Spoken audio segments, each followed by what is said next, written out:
Awesome. Incredible effort on the part of the confirmed shoot. What an incredible piece of business that is. Folks, we're back.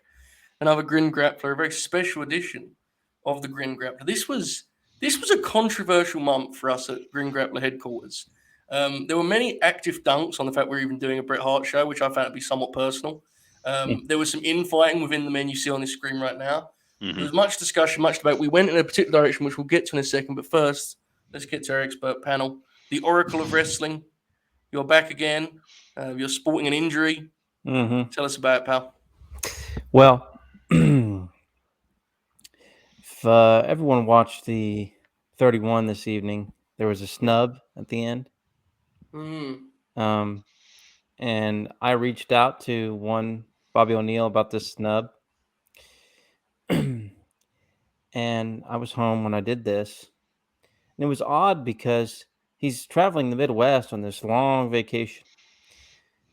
Suddenly, there was a knock on my door, and it was a growling, mean pit bull. It came up and bit me right underneath the eye, just like Grinny did months ago. Yeah.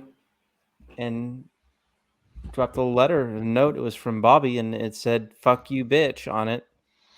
And I thought, that's not very kind. No, that's pretty mean. I wanted to address being snubbed, Fair. being ignored. Fair. It's not like we've been doing this, for 10 or 11 months together or anything, but that's fine. Happens a lot around here. There's a lot of politics. I don't know if you've noticed that, Oracle, but Yeah. Enough about the confirmed shoot. Alex, you're back again here on the famed Grin Grappler stage. How are you this evening, pal? I'm doing well. I'm glad to be back. It's something I look forward to every month. I think controversy abounds the discussion we're here to have today, but I think it'll lend itself to some good topics. If nothing else, there'll be some good, I think, divergence from some of the matches at hand. I would agree. And let's kind of explain it. There may be some people watching this saying, well, what is the controversy? Why have you opted to make a controversial Grin Grappler episode? To which I say, fair, good questions. Don't really know the answer, but we'll try. I think the biggest controversy is what Rock was cooking in the locker room in Wembley Stadium, Alex. Plop.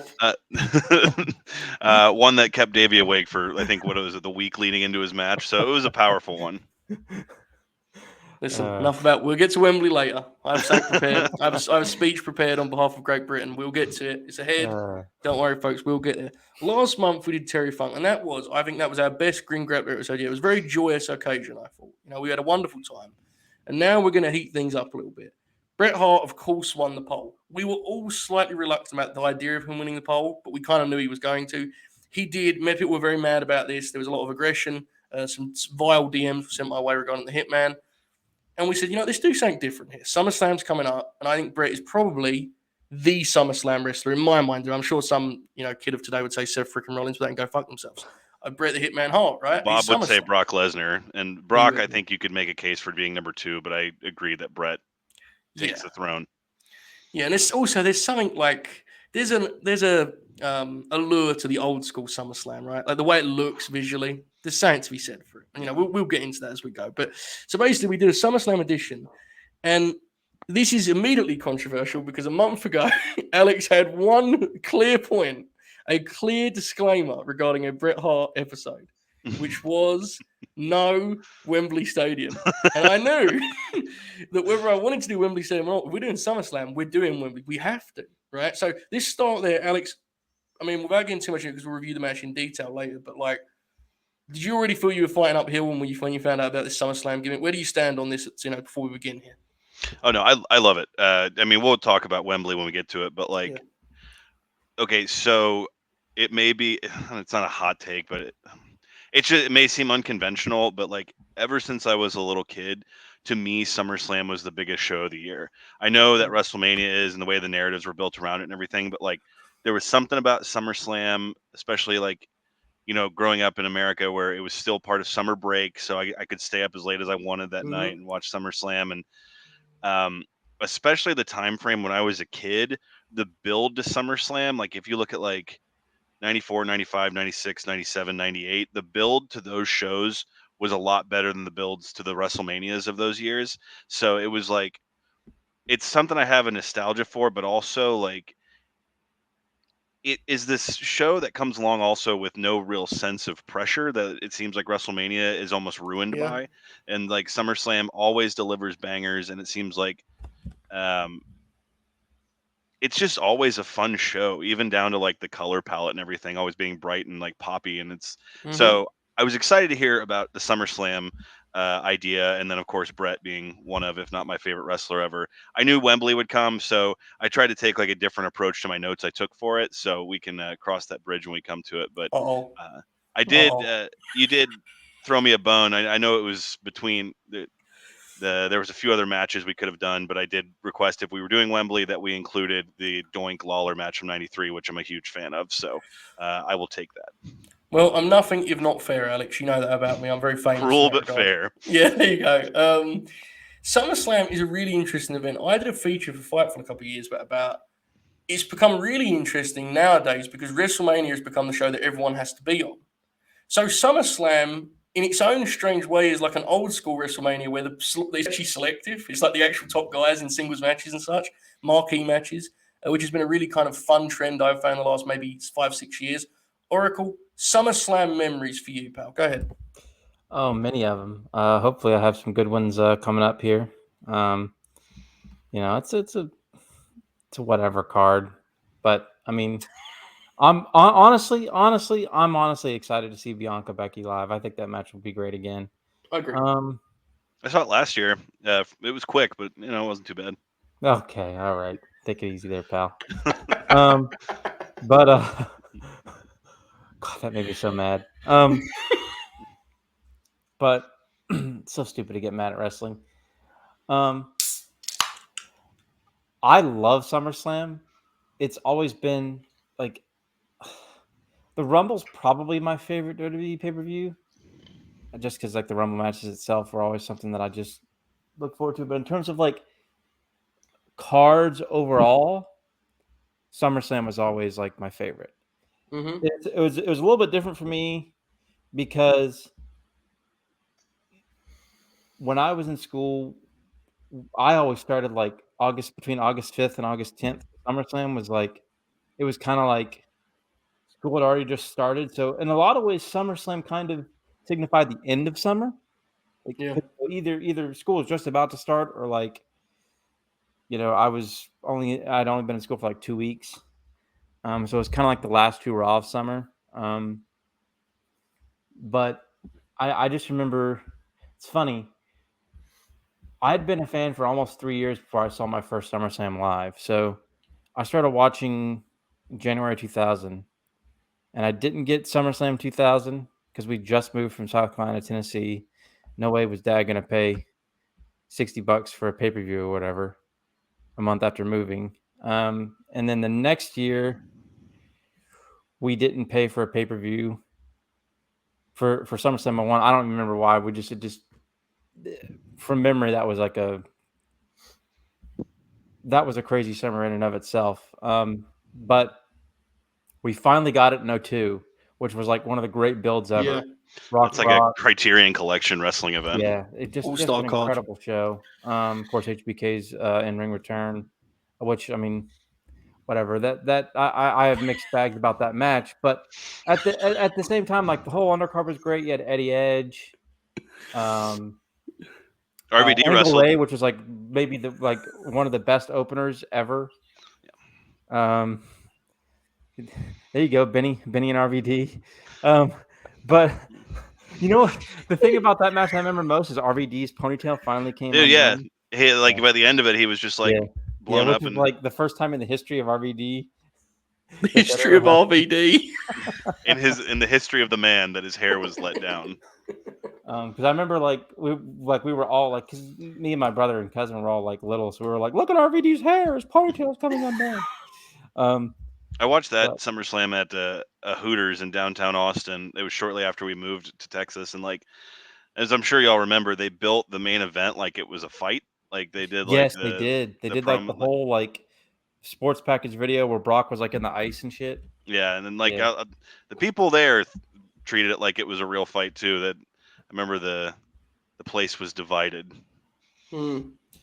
Yeah. Yes, indeed. Definitely divided. I think some parties were a bit surprised by that, right? I think it was quite the deal. Real quick, that's a big one. Go ahead. I was just gonna say before I forget something also, like just while Oracle was talking about it with SummerSlam and everything, I think one of the things that's made me appreciate it more recently is it's still treated like a big show, but there's not the obsession with like getting shots and like iconic moments like there is with WrestleMania that seem to kind of overtake everything. So it's still like a huge wrestling show that doesn't feel like they're focusing more on the spectacle of it than the actual like event itself. For like the one in Vegas last year, there was no stage. It was just like a curtain they walked through, and I was like, "That's awesome." It's not like overtaking, and so. And yes, SummerSlam 2013 is amazing. It's kind of, in that sense, it's like their only traditional super show, because the other ones have like gimmicks. Like I love the Rumble. But the Rumble is a gimmick. There's nothing wrong with it. It just is. It's you're selling it on the Rumble. Survivor Series isn't really even a super show anymore, but it's a gimmick. Money in the Bank was allegedly won for a couple months, and they got rid of that idea. That's obviously a gimmick. And it's like WrestleMania. The gimmick is what you just like. It's like WrestleMania moments. It's this sort of ridiculous spectacle, which is this. Look, it's fun. It's a great time when you sit down. 7 hours later, it's not so fun. But SummerSlam is kind of it's like the only traditional super show they have. Quick addition here to my SummerSlam memories. Alex reminded me of my 2-year odyssey going to pay-per-views at Hooters in 2007, 2008, and we saw SummerSlam 2007 at Hooters with Randy and Cena in the main event, and that place was like all for Randy Orton that night. Like everybody was losing their mind. Did they wrestle a lot, Oracle? Those two guys? I'm not familiar with that matchup. Sense. I was gonna ask if that was their one pay-per-view match. Yeah, it's a pretty novel one. Yeah, actually, I really like their 09 feud, but they wrestled. Oh, those matches rule. The Iron Man is very good, isn't it? Yes, is it the Iron Man? Yes, it is. That sounds made up. I think something that bleeds into these Bret shows too that we see that still exists at SummerSlam is it's the only big show or traditional supercard, as you said, where it seems they still tell people, all right, let's see what you can do. Like they'll give people, the one that comes to mind immediately is when they gave Ricochet and AJ Styles 20 minutes and they're like, all right, let's see what you can do. And it wasn't good, but it still exists in that vacuum or whatever. Yeah, because I think they don't go through with Mania. They have this like you have to reach a certain level before you're even considered for a signature match, right? Like which I think is kind of unfortunate, honestly. But yeah, I agree. There's definitely something more loose to SummerSlam. This was a good one. The Fatal 4-Way that actually featured often undiscussed professional wrestler Samoa Joe, who we haven't really gone in that direction on this program, have we? So that's just worth bringing up. Dude, I watched that match again recently, and that is one of those matches where everything is on the money. Like when Joe does his big dive, it's right when Roman's turning around, he knocks it. Yeah, that match is. Someone asked like the first 7 minutes of that match are absolutely incredible. Like it's it was so that's one of those matches that like watching it live was so much fun. But that was like that I think that was in the time period where they were dipping their toes into like SummerSlam was going to be 5 hours long too. So it was just kind of like everything was for a while there, man. I really did. Like, I think it was the year after when they got rid of the brand split pay-per-views. Like they just decided every pay-per-view was 4 hours long. It was like, this is insane, a 12-13 match backlash card. Like, which always made it so much funnier when people got cut. Yeah. Like, once that was every pay-per-view before COVID hit. Yeah. Let's go 3.5 hours at minimum. To be fair, disrespect Paul Lee, he basically refused to give the matches for the pay-per-view, which is even better. Remember, like Hell in a Cell, he just didn't give them any matches until the last week of the build. You can have Seth and the Fiend, that'll be good, like fuck it. You know what's funny? Before we get back to Bret, that SummerSlam 2017 match is like in history. It's like two of WWE's top guys and Joe, and then people will look and be like, "This Braun fellow was pretty over," and they will never realize that at that time. There is a real argument he should have won that fucking match. Yeah. And that's such a weird... It's the way it works out sometimes, man. Like, Look, maybe he'll turn it around, but it sure feels like Braun's going to be one of those... We're going to be explaining to people one day that it was a thing. Like, it was a moment, but, we save that for the Braun Strowman Grin Grappler. Right? Probably the best thing to do. Yeah. Hey, listen, don't laugh. You haven't seen the lineup for next month, pal. Oh, fuck you.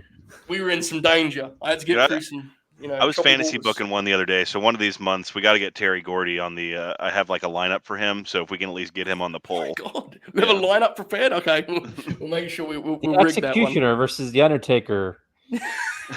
Well, it was basically like it's time. it started with the thought of how do I get to talk with Joe, Rob, and Oracle about the Eliminators versus the Miracle Violence Connection. We can make that work, I think. Even if it's not Grin Grappler form, we I'm can about to figure watch out a that, way. by the way, Alex. Hearing about yeah? when I can. It's August '96, right? Yeah, it's it's a spectacle. It's Natural Born Killers, right? It's whatever show Dreamer wrestled Brian Lee because the scaffold's hanging above the ring when it goes on. That's either that one or that might be High Incident. I can't remember. It's some. I'm close to it. My God, I'm close to it. I have to file through the physical media for this one, Alex. I'm not sure. I could tell you which one it's on, but let's continue on. Yeah, fair. So Bret Hart, he is the main character of this program, believe it or not. And we usually do leave this. I think it makes sense to here, even though it's not a traditional episode. The acts are not going to be as relevant. We start how we usually do. Your fandom of Bret Hart, how far it traces back, when it traces back to. Alex, I'll go to you first. You said he's maybe your favorite ever. Kind of give me that timeline a little bit. He's Bret, man. He's the best. He's my hero. Yeah, as long as I have memories of wrestling, Bret was there. And I remember, like, for just like a personal affect or twinge on the story, the women in my family always loved Bret Hart. They didn't watch, like, they just watched wrestling when me and my cousins did or something like that. But like my mom, my sister, remember my Aunt Kathy, my cousin Sarah, they just always loved Bret Hart. Like in that very like old woman Von Erich style way of, oh, bless his heart. He seems so sweet. And like, I remember as a little kid beating my cousin as Yokozuna on WrestleMania the arcade game, and my aunt just being like, don't do that to Bret, like that kind of stuff. But I mean, I was 9, 10. I was at WrestleMania 13, and like, wow, not just for my fandom, but obviously for wrestling, that was a turning point with that match with Bret and Austin. And I remember just absorbing that happening, and wrestling was still kind of real, so I was healing on Bret because Stone Cold was my guy at that time. But the older I got, the more I appreciated Bret. I remember Montreal being like the catalyst, and like, wait, maybe all this stuff isn't real for me as a kid. Of like, maybe some of this stuff's not quite on the level. And when I got to a conscious age or a conscious mind of what really made great wrestling, Bret was long gone. And so it was a lot of going back and rewatching. And I was always a fan of his. I remember watching Wrestling with Shadows like when I was like 12, and just went right over my head. Like I was like, what are they talking about? And so as I've gotten older, grown to appreciate him, I learned pretty quickly that he was in the right in most of the arguments he made. And in a weird way, when I was kind of younger, when I was like a teenager and really getting into Bret, like 15, 16, when you have a hard time with confidence, I remember just for whatever reason, he, like, his stories and interviews and stuff, he really instilled a sense of confidence in me. So when I got to meet him in college at a book signing, it was pretty cool. Like, I just told him like that, and I may have cried, and he like just pulled me in for a hug and told me like I would never understand how much that means to him, that type of thing. So, for all the things people say about Bret, and he's old, just he's an asshole, and it is what it is. But like, I have that moment with him that I can reflect my personal experience with him was good. And now to this day, like, especially with how just ambivalent I am towards the current state of wrestling, he's the guy I go to now when I need my wrestling fix. I try to seek out like deep cuts or B-sides. Yeah. And man, Bret's catalog, I know it's in vogue and popular to hate on Bret, but like, he's one of those guys who has a catalog of not just like all who he wrestled, but also how different some of his matches are. And we'll talk when we get to the end here with Taker. There's some other matches he had with Taker that I'm a big fan of, and it's he's one of the best ever. It seems like saying anything about Bret at this point, positive or negative, is cliche, but he is what he says he is. And now I appreciate that he's just kind of old, and when people ask him his opinions on things, he's just going to give it to you straight and how he feels about it. So, and if there's anyone who deserves to be bitter towards the wrestling business, it's Bret Hart.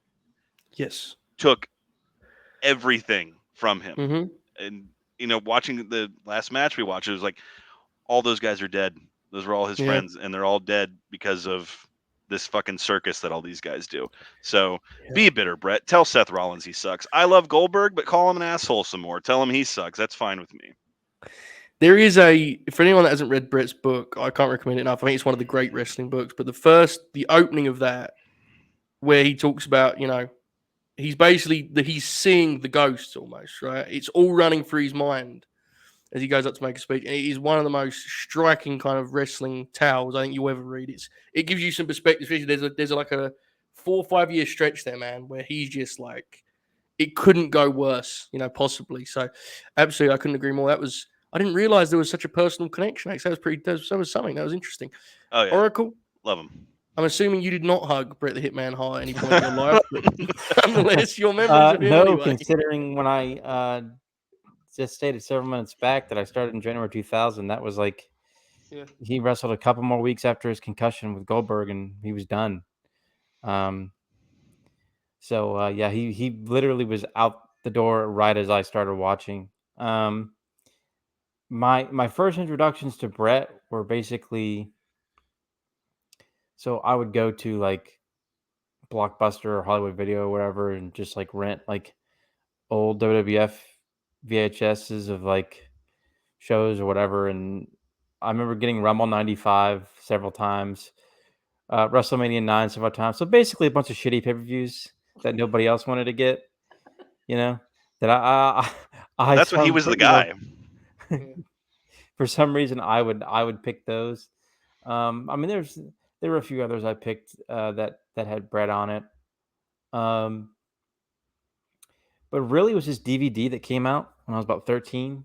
The documentary, which is excellent. One of the better WWF produced documentaries because it's just Bret, like, for example, talking about the Wembley match and being Bret, and it's outstanding, and talking about the Goldberg match and being Bret, and it's tremendous. And like, it gives you an insight, on his personality, which I find charming and endearing, even though he is an asshole. Oracle, have you ever seen his From the Dungeon set, like his favorite like unreleased matches? No, I need to see that though.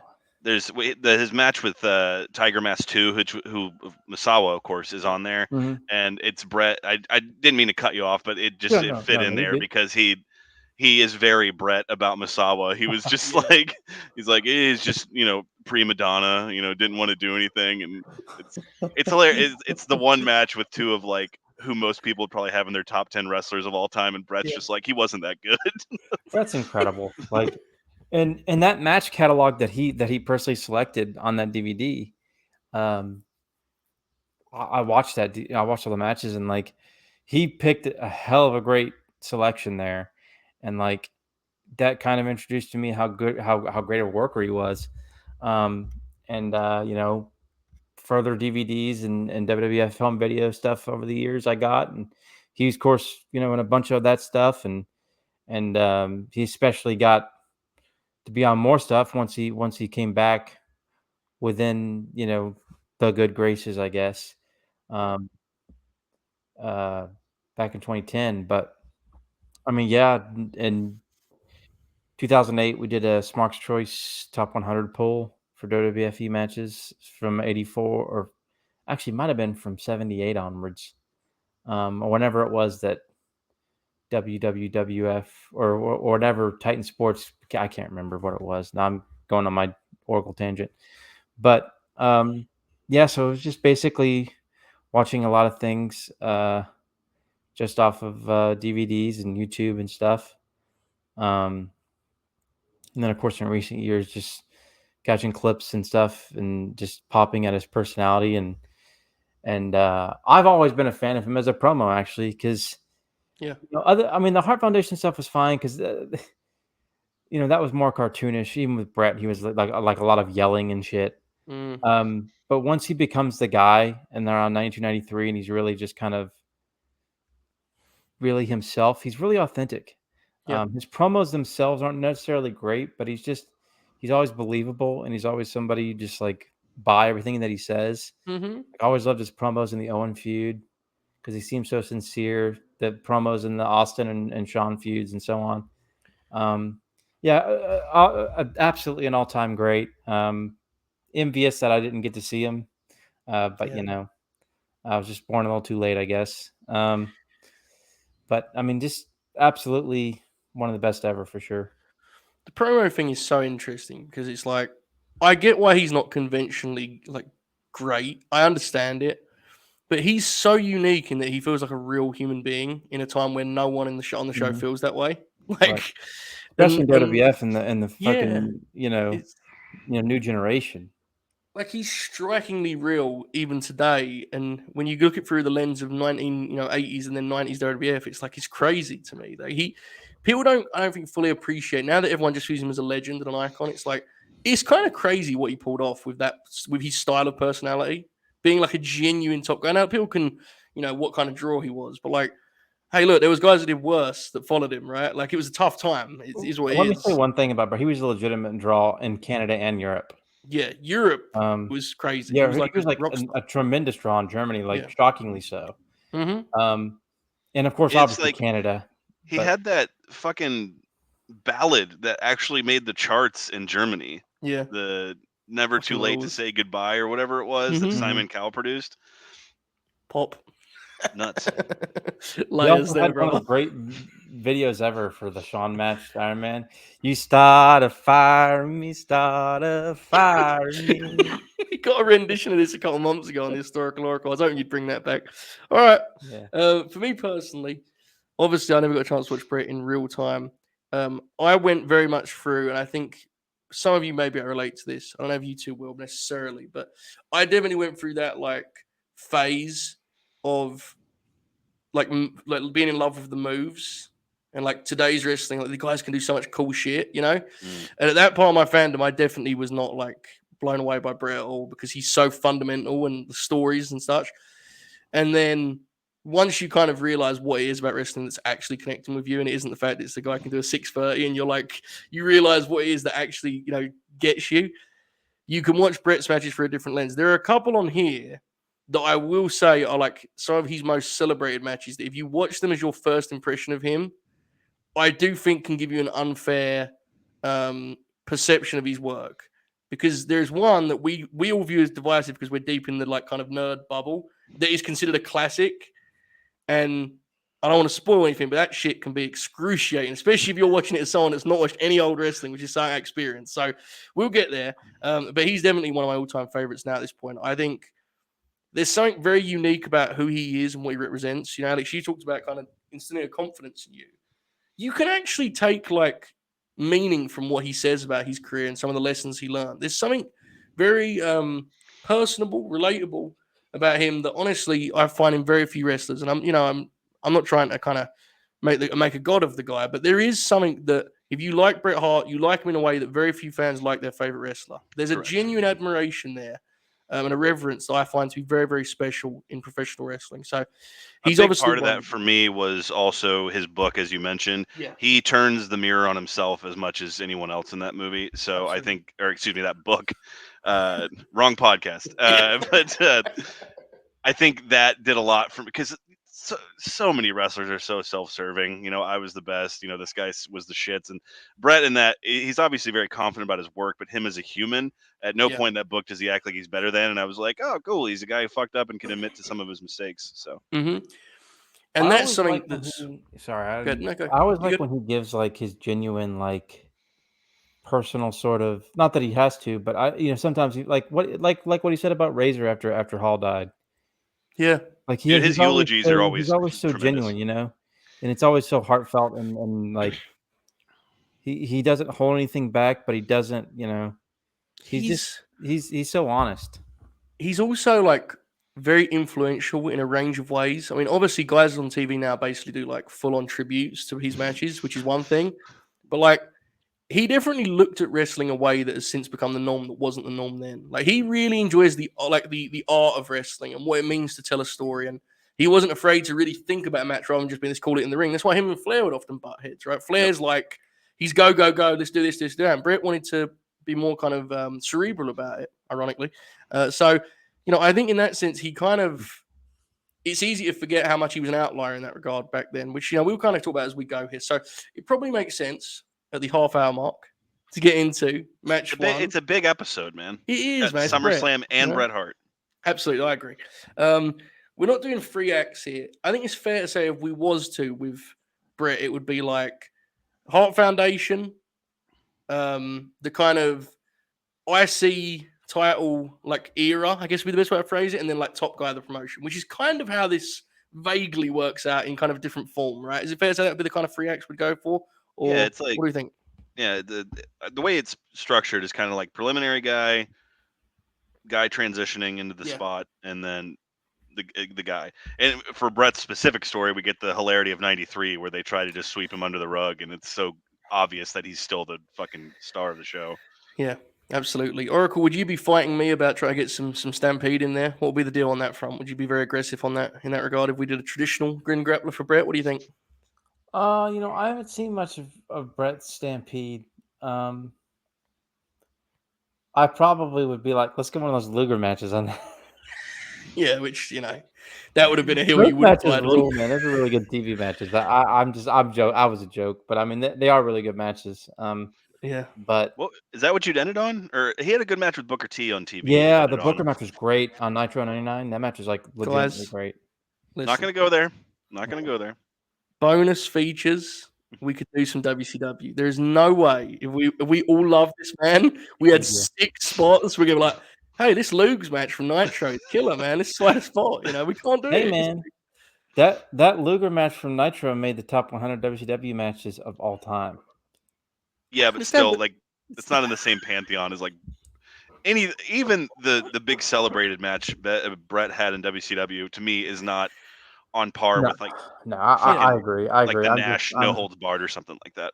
I'm working a bit here. It's fine. Oh, okay. One of your long form arcs, Oracle, which is you're going to try and convince me that Lex Luger was good in the late '90s, which I refuse to do. His career ended when he beat Hogan. Okay, we're not having this discussion. That's a hard sell, brother. Like there's nothing more cringe in wrestling than fucking Wolfpack Lex trying to be cool doing Too Sweet. It's just like, oh. Oracle's bullish on it. The one that really blows my mind is Full Total Package. When he's like it's a full character. Oh God, unbelievable! I know. That's why I said I couldn't believe it. But we're gonna get there eventually. Oh, I didn't say he was good in the ring. I just said I was entertaining. That's the craziest thing, bro. To me. I don't know. We're gonna call you the Total Package. Who needs real names? Fuck it. We'll save that for the Lex Luger Grin Grappler. That may be a thing. That might be good, honestly. Yeah. I don't know. Lex is underrated. The end is not good, but Lex is underrated. Oh, for sure. To be clear, I like Lex a lot, especially like late 80s WCW Lex. Yeah, I agree. Post 2001 Lex is not good, but Anyway, match 1. We're at SummerSlam 1990. Hart Foundation, Demolition, 2 out of 3 falls of the WWF tag team titles. 2 of the iconic tag teams in WWF history. They did this match 2 years prior. We have Crush involved now, which is a thing that was happening here. Much going on. Alex, best you can, set the scene for where we are here as SummerSlam 1992. The famed tag teams going out. Set the scene best you can. Yeah, they did at the OG SummerSlam. You're right, which is a good match, but I think as was tradition or as was the style at the time, I'm pretty sure that has a non-finish. Yeah, Bill Eadie was pretty much shot, and so they brought in Crush, and Brian Adams. My understanding was pretty much learned on the job with this whole Demolition run that he had, and Hart Foundation was hot once again. They kind of trickled down. They opened in '89, right, against Tully and Arn. Yes, which we were considering. It was between those two, and we opted for this one. So yeah. Well, this is a big one because it's they won the tag titles, and I know Bret's a big fan of this match too. So yeah, Demolition had the belts. They introduced Crush. They were doing the twin magic shit as we see in this match, and they were trying to find someone to get the belts off of them. We got the 2 out of 3 falls. Now SummerSlam 1990. This was during Warriors' ill-fated title reign. So a lot of what they were doing in this year that you didn't see quite as much of during Hogan's title reign was really beefing up the undercard. Yeah. And because say what you will about Terry Bollea, but Hogan could still go out there and have a good 20-minute main event, and with Warrior you just weren't going to get that, so they had to front load a lot of these cards, and I think that's why you see something like this, like a fucking 20-minute tag match, which definitely wasn't the norm at the time. mid card. They would do that like the draw to start it off and Mhm. whatnot. But for me personally, this is one of my first, like my earliest wrestling memories. I would have been like 4 or 5 renting this from, a video store. I just remember that they had the clamshells and the cover was the big flame with Hogan and Earthquake and Warrior and Rude. And I remember Demolition scared me as a little kid. Now I look at him like, hell yeah, dude. Beefy dudes wearing S&M gear. Like, just go for it, man. But yeah, firing this up. This nostalgia, what have you, but just that old school SummerSlam theme. And to me, this is what wrestling's supposed to look like. Dudes in costumes like this, and then the big golden WWF logo, and then it's just a curtain that splits. And but this would have been when they still saw some legs with the Hart Foundation. To me, when they lost at WrestleMania 7, that's kind of, in my opinion, where they kind of started to think that maybe Bret has some legs to stand on his own. It is worth noting, like, they've been there for a while at this point, right? Because they're on WrestleMania 2, right? They're in the Battle Royal from what so it's crazy kind of. I think people can forget how long they were a team, which wasn't the norm back then 6 necessarily. years, Really. Folks would come and go very often.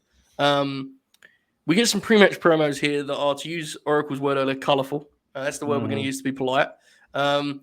Oracle, what did you think here of the big 2 out of 3 falls tag title match? What do you think? I think I've seen this match once before, maybe. This match fucking rules. I thought this match was like incredible.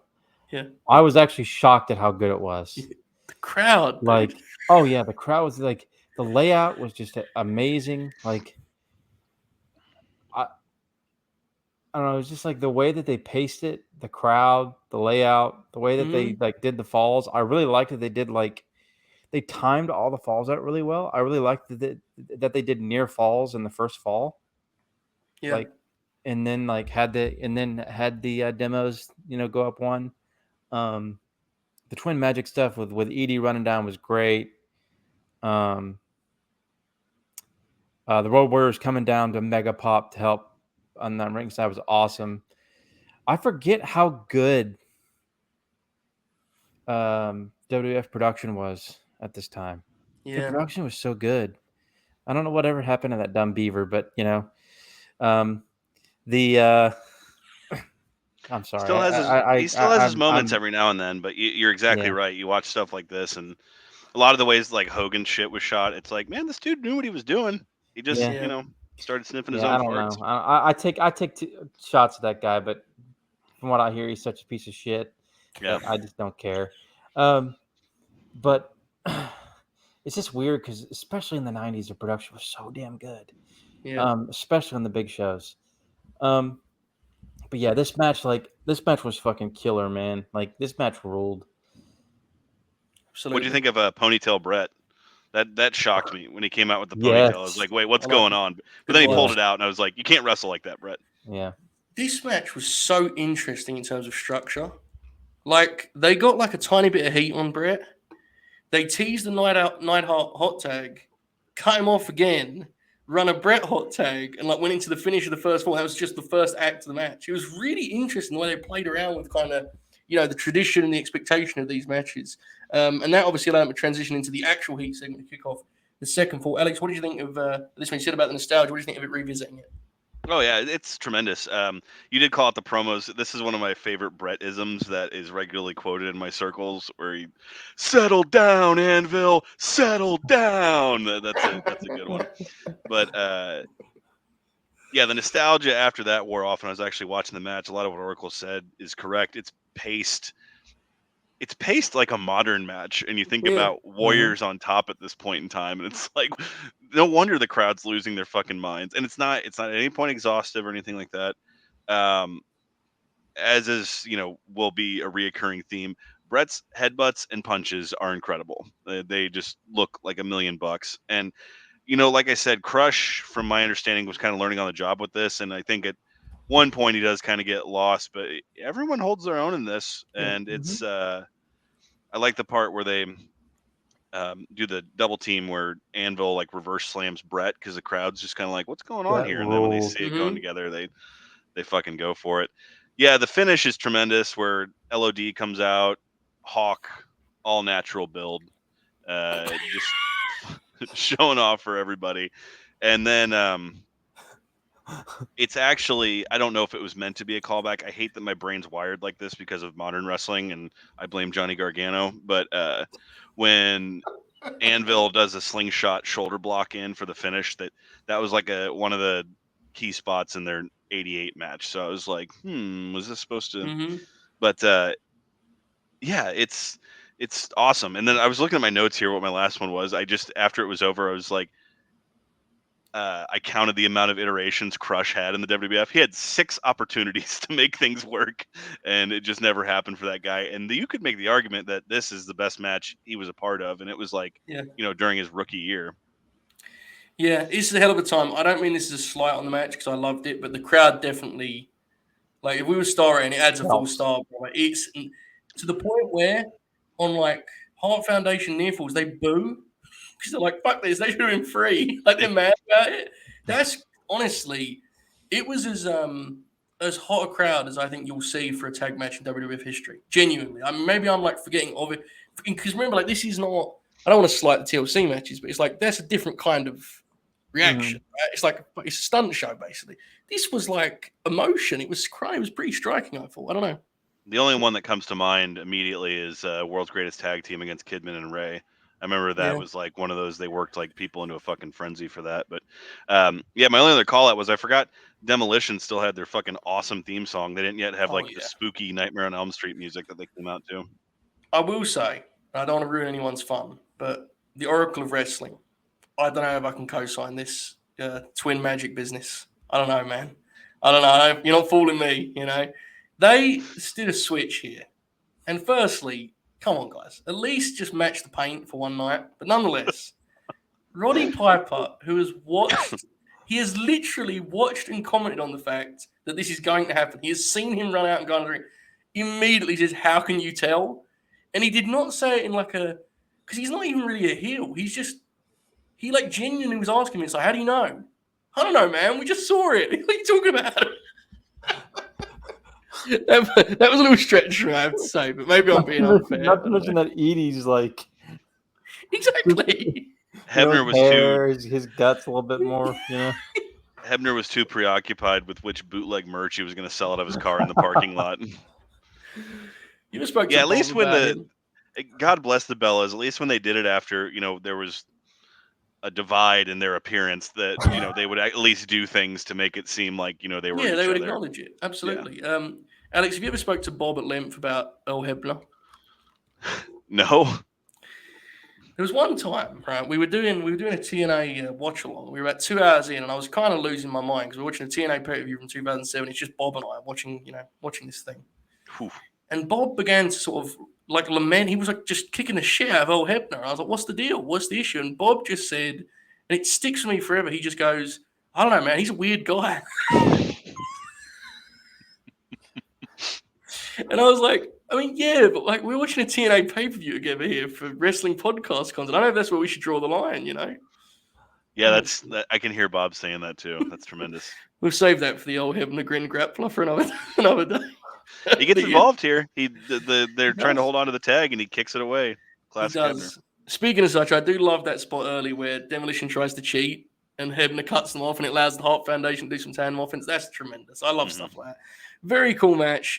I agree with you. It's terribly modern in terms of pace. It's really fun. It's hardly down spots, which is, I don't have an issue with slower paced matches. We're going to get some here that I love, but in this particular case, I thought the pace was kind of stunning, to be honest with you. So, hell of a time. Also, shout out to Bill Eddie because he is absolutely washed here, but he has 2 things to do and fucking nails them. That clothesline out of the corner looked great. So, God bless. Edie is a great worker. I think he's a really great worker. When he was in his prime, he was tremendous. Absolutely. At this point, he was 3 months away from showing up at Survivor Series with hair plugs and then no selling Warriors finish. So, God bless him for giving what he does here. Yes, big respect. Okay. Tremendous match. The only tag team match, I should say, on the lineup. Hart Foundation, again, it is one of the iconic teams. I think they're slightly divisive in nerd circles such as this one in terms of their actual kind of match catalog, which is often the case with WWF tag teams. It's a fun team. Obviously, Bret's the star of the team, as I think history went on to prove pretty clearly, right? I'm going on a limb there. Speaking of such, we move forward a year to one of the most famous matches of Bret's career, and one of the most famous matches, honestly, of the era, I think, in terms of what it represents. It's the classic, like the ultimate example of what people are referencing when they talk about, the IC title work rate match. This is like the ultimate in that conversation, especially because you have the element of the guy who's on the way to bigger things. It's a famous one, Mr. Perfect, SummerSlam 91. Oracle, best you can, map out kind of Bret's ascension to this point, because it's a very different place in his career a year later. Yeah, so as Alex pointed out, the Nasties beat Hart Foundation in WrestleMania 7 and earlier in 91, and the Hart Foundation amicably split up, and Bret went his own way and they pushed him as a single star in the summer. And they built up this big title challenge against Perfect. Basically as a setup for Bret's crowning moment in terms of finally getting the singles title. So this is a pretty big match historically. It's a truly pivotal one for Bret, right? Like there's some here later that are just great additions to his match catalog. This is one where it's like, if this doesn't hit, who knows? See, I mean, honestly, I really believe that. Famous matchup, Alex. What do you think revisiting it? Well, first of all, I do need to call out that all the matches that we're covering here today can be found on their original Coliseum home video releases, as well as the SummerSlam anthology that WWE released in 2010. This one in particular, you can also find on the Best of WWE at Madison Square Garden, which I own. So, just a little tidbit there for you. This might be even more sacrilege than my take on Wembley. It's okay. Their King of the Ring 93 match is worlds beyond what this is. It's the coach. I never liked the coach. Like, the genius of Mr. Perfect was all right, but that fucker, doing the Bill Alfonso tribute on the outside, blowing his whistle and whatnot, it sets a weird precedent. I do appreciate, though, that to stress the importance of this match, they show two dignitaries in the crowd. Vladimir the Superfan and Bruce Hart. I really appreciated that we get. I cannot tell you how many times in my notes I have Bruce in all caps. Let me tell you, we're gonna talk Bruce in 93, 94, and I'm ready for it, brother. Yeah, dude, 93 is when we got to 94. By that time, I was like, "Are we doing a Bruce Hart Grin Grappler here? Is that what's going on?" But okay, so it's good. There's nothing more 1991 than the kid Bret puts the glasses on, has a Ninja Turtle shirt. I was like, that's the most 1991 thing I've ever seen right there. It's super work rate, which obviously is what it's like beholden as. Was, these two guys went out there and did like the arm drag, headlock takeover, arm drag, headlock takeover. You hit the ropes, bounce off, that type of thing. There's some really good stuff in there. I think just the overall presentation of it. So, like, Piper was a good commentator with Vince. I thought they made a good duo, but when they tried to put Piper on with Monsoon and Heenan, it just killed it. Like, they just canceled each other's energy out, and like, I thought there were some things that Heenan and Gorilla were doing that was trying to be funny, and then Piper would just and then come in and it was what it was. My favorite spot in the whole match is when, I think it's a collar and elbow, Bret backs him in the corner. Really snug on there, so Hebner gets in between them to break it up, and Perfect goes over the top and punches him in the face, and Bret just sells it like he got punched in the fucking face, and the whole crowd just gets on Perfect, and Perfect's trying to say there was really nothing to it. The crowd biting on the O'Connor roll finish was amazing when Bret gets behind him and rolls him up, and I loved, you can see in the background a little kid when it's 2, he just like stomps his feet down and he's really mad about it. That shit's always the best. This was, I think, the first time anyone kicked out of the Perfect Plex. The crowd kind of reacted as such, which was a nice touch. Bret's suplexes is one of my notes. His snap suplex, where he would be in the air with the guy, his feet would be off the ground along with him. Just, it's art, as we like to say. Heenan has a good line on commentary where Perfect like shoves Hebner, and Hebner's like, and he's like, "Don't do that, you'll get disqualified." And Gorilla's like, that means he would keep the belt. He goes, oh, okay, then sock him. Perfect. But yeah, the finish is really good and creative, and it's one of those in Bret's genius. He, not in a callback fashion, but in the years later would try to use that same setup for the sharpshooter, and this is obviously where he broke it out. I've never understood like why he strips perfect after the match. I've always thought that's kind of odd. He just like rips his clothes off, and I'm like, all right, dude, do what you got to do. And then when he goes up, fucking Lord Alfred Hayes with he's like, Stu Hart, what do you think about your son? And I don't know what Stu says. He just gets into the mic. He's like, and then fucking Hayes is like, as you can see, Stu is speechless. And and then Bruce, knowing the red light's on, Bruce just kind of turns the corner and like makes sure he's in on the camera shot. I think I popped for that closing sequence more than anything. So I think it's a match where the problem may be I've seen it too many times, but at this point, the King of the Ring 93 match is much better to me, but this is still really good, and much like the tag match I mentioned before, way ahead of the time. So you can see why people just fucking ate this up. I may surprise you. I did a very silly sell to your take, but I actually almost totally agree with you. I think Bret's career is filled with matches that have these really interesting ideas, and like themes and concepts. And to me, this is ultimately two guys who are just like proving a point in work rate. Mm-hmm. And that's a little bit unfair. There's some really nice touches, some of which you laid out perfectly. It's just I don't find there's much in terms of narrative that I can really sink my teeth into. I just enjoy it as sort of mindless action. Again, that's a little extreme, but I think you kind of went in the same direction there. I'm always left watching this match and kind of being like, is that it? And I always feel like I'm missing the trick. So, Oracle, I'll throw it to you. Are we being assholes here, or are you on board with this? What do you think? Oh no, I certainly think the King of the Ring '93 match is better. I sometimes it's weird. I'll go back and forth in this match. I've pretty much always thought the King of the Ring '93 match was better. Sometimes I think this match is like great, and other times I think it's just really good. And I think this time I found it to be really good, but not great. I really do like the pace that they work. As Alex said, it's very modern. Just the whip on the side, on the headlock takeovers and stuff. Perfect, of course, does his stooging and bumping and the perfect flex near fall was great. Oracle, was this perfect? Was he out until Survivor Series 92 after this? Yeah. So. Uh-huh. Okay. Yep. Just making sure. Which kind of makes me wonder why. Maybe that was like a Bret Perfect thing, which I know sounds weird. Maybe it was like Perfect was like, I don't know when I'm coming back. Just strip me because they popped for that. Seriously, I could see that being a thing. He went back in time. He came out of the ring like his fucking match with Bachwinkle. Exactly. Oh my god. It's fucking Portland from 1982. Damn, I'd have liked to see that match. I can't lie. That'd have been fun, wouldn't it? That Hennig. That would have been interesting. Yeah. But anyway, carry on, Oracle. But 80s Hennig was incredible. Yeah. But yeah, I mean it's a really good match. Crowd's super hot.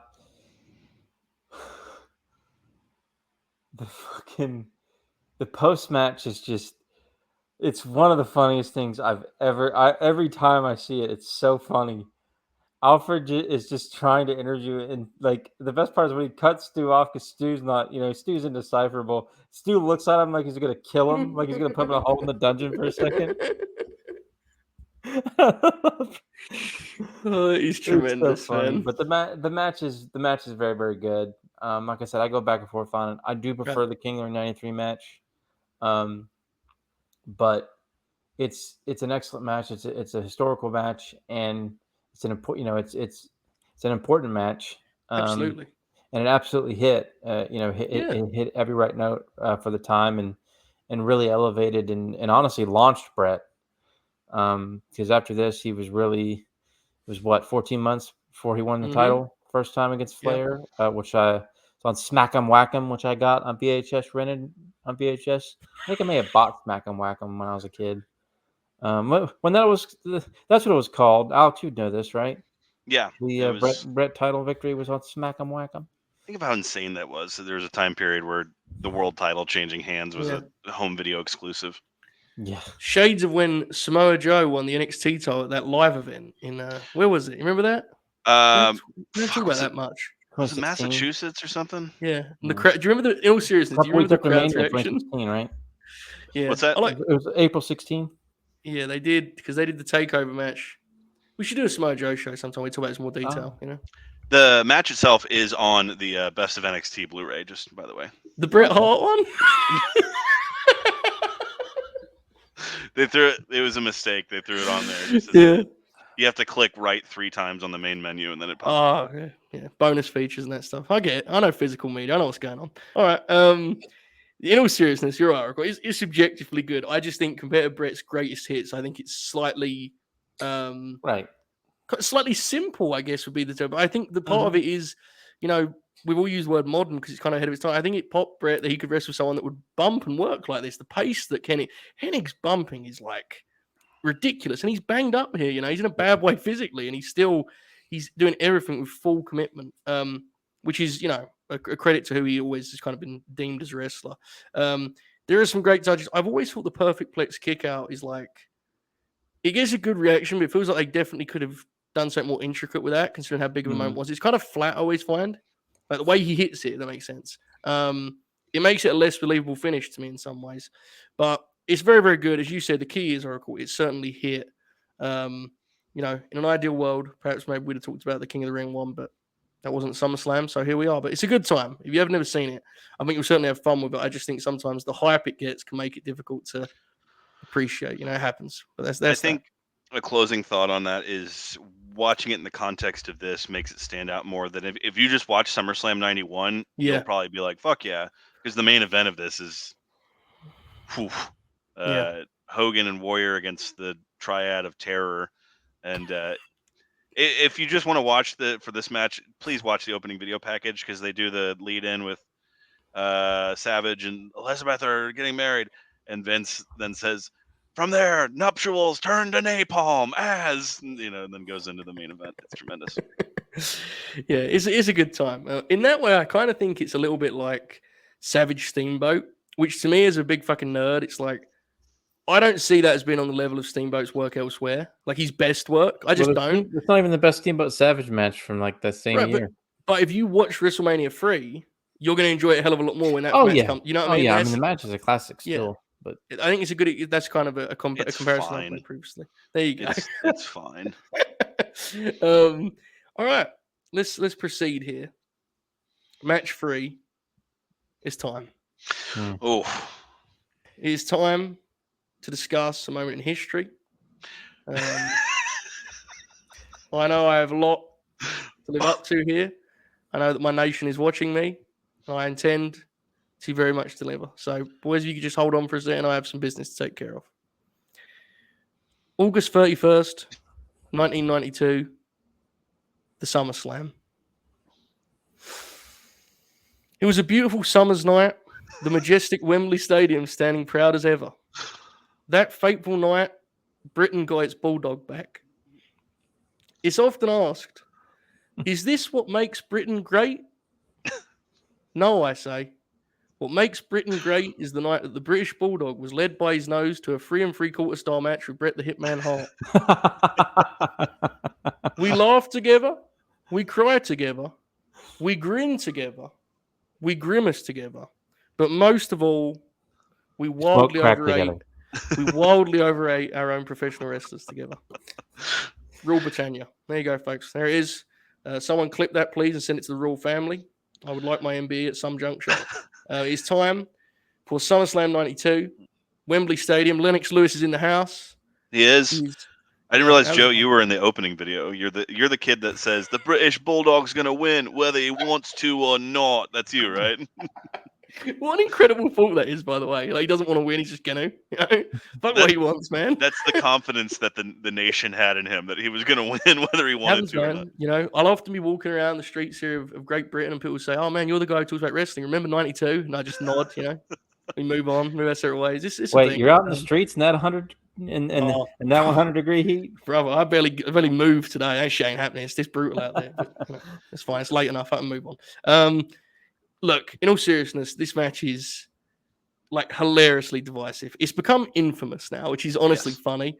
Part of that, I think Bret has to wear because he has made an active point of stressing to us that Bulldog was useless on this night, which, like, fair, but at the same time, his book, probably, there's literal pages in his book dedicated to this match where he just goes on, and like he did that tremendous timeline with kayfabe commentaries a few years ago, where like 20 minutes of it is him just talking about this fucking match, and it's like I kind of get it at the same time. Like if he was here, I would say to him, I was like, you understand you've had better matches, right?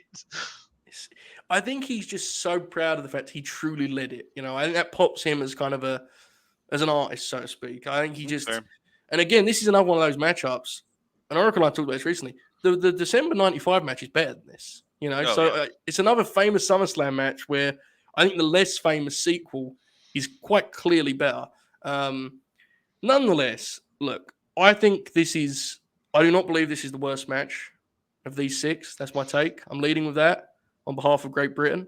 Faint praise, we'll discuss something else later, which is going to be unfortunate. I genuinely love the opening.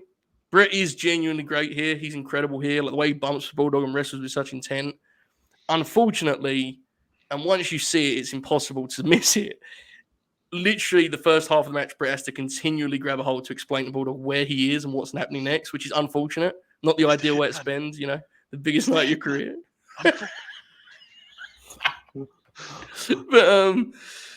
there's still some cool stuff, man. Bret does that like dive where he does like a sling blade on the apron, which is kind of nuts. Because that's a classic. Like, well, I'm already in the air. I got to take this dude down because Davey's just like he just doesn't know what's going on.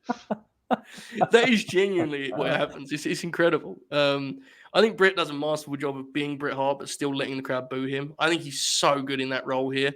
Dude, he wrestles like an ace. It's brilliant. I think he hits a shoulder block or something. He takes Davey down, and like there's the faint boos, and he does the Bret like the side to side. It's so good, and it doesn't feel theatrical, even though what he's doing is absolutely theatrical. That's the brilliance. That's the story of Bret, man. Like the way he'd whip his hair and shit. It's like that's like a douchebag bad guy in like an '80s teen comedy, but Bret does it, and you believe it.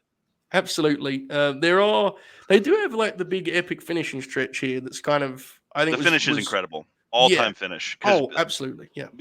Like, when is the last time there was a match of this magnitude that just, boom, finished? It always is like a build and like a crescendo. And this is just, the guy was smarter than the other guy. He countered a move and the match was over. And it has one of those reactions that would like legitimately will live forever. People jumping up and down on the free is like, that's as good as wrestling gets, right? I was about to say, it would not be, not to bogart your country, Joe, but it would not be... it would not be melodramatic to say it's one of the biggest, like, greatest visual finishes in the history of wrestling, let alone, European wrestling, that type of thing. Of course, the irony of it is, if the same scenario played out now, then, Great Britain would simply boo Bulldog because star ratings, brother, That's right. Fuck the nation. Where's the work rate? He wouldn't have got over at Rev Pro. Oracle, what did you think of this British classic, as we know it here? So, have you ever seen Westworld? And like, when they get the robots into the rooms or whatever, and they like turn them off, and they like interview them, and they just sort of talk in this dry voice. That's what Diana Hart Smith sounds like when they interview her. Oh man, yeah. When I get the floor, I think the majority of my discussion will be about Diana. I mean, whose idea was it to interview her for like 4.5 minutes as she like just sort of? I mean, there's literally like, it's astounding how much little like presence and charisma this woman has. Yeah, I guess I'll just say it now. For the one Hart family member that is clearly more obsessed than any of them with being like the focus and part of the show, when that red light was on, man, she froze. And Sean Mooney had to be like, well, this encounter, what are your thoughts on what's going to happen this evening? And then she would just be like, Well, Davey is my husband, and Bret my brother, and he's just like, yes. Who do you want to win? And it just fucking. I put in my notes Shades of Bob, and that was why.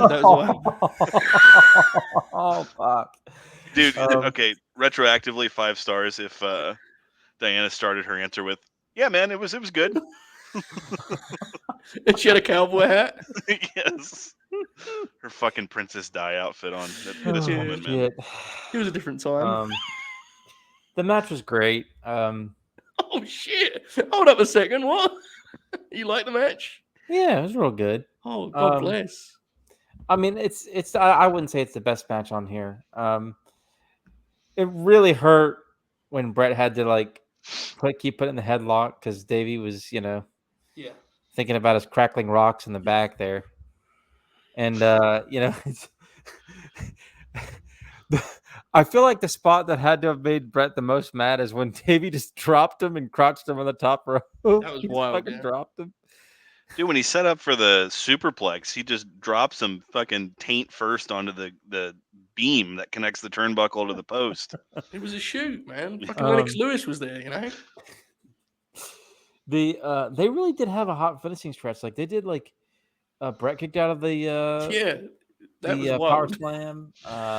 Bulldog survived the sharpshooter. Mm-hmm. Right before the finish, and the finish is outstanding. Like you guys mentioned. Great post match. The visual of Diana coming in the ring and the fireworks in the background with the fans was great. We show it every Christmas here, Oracle. Do you know it?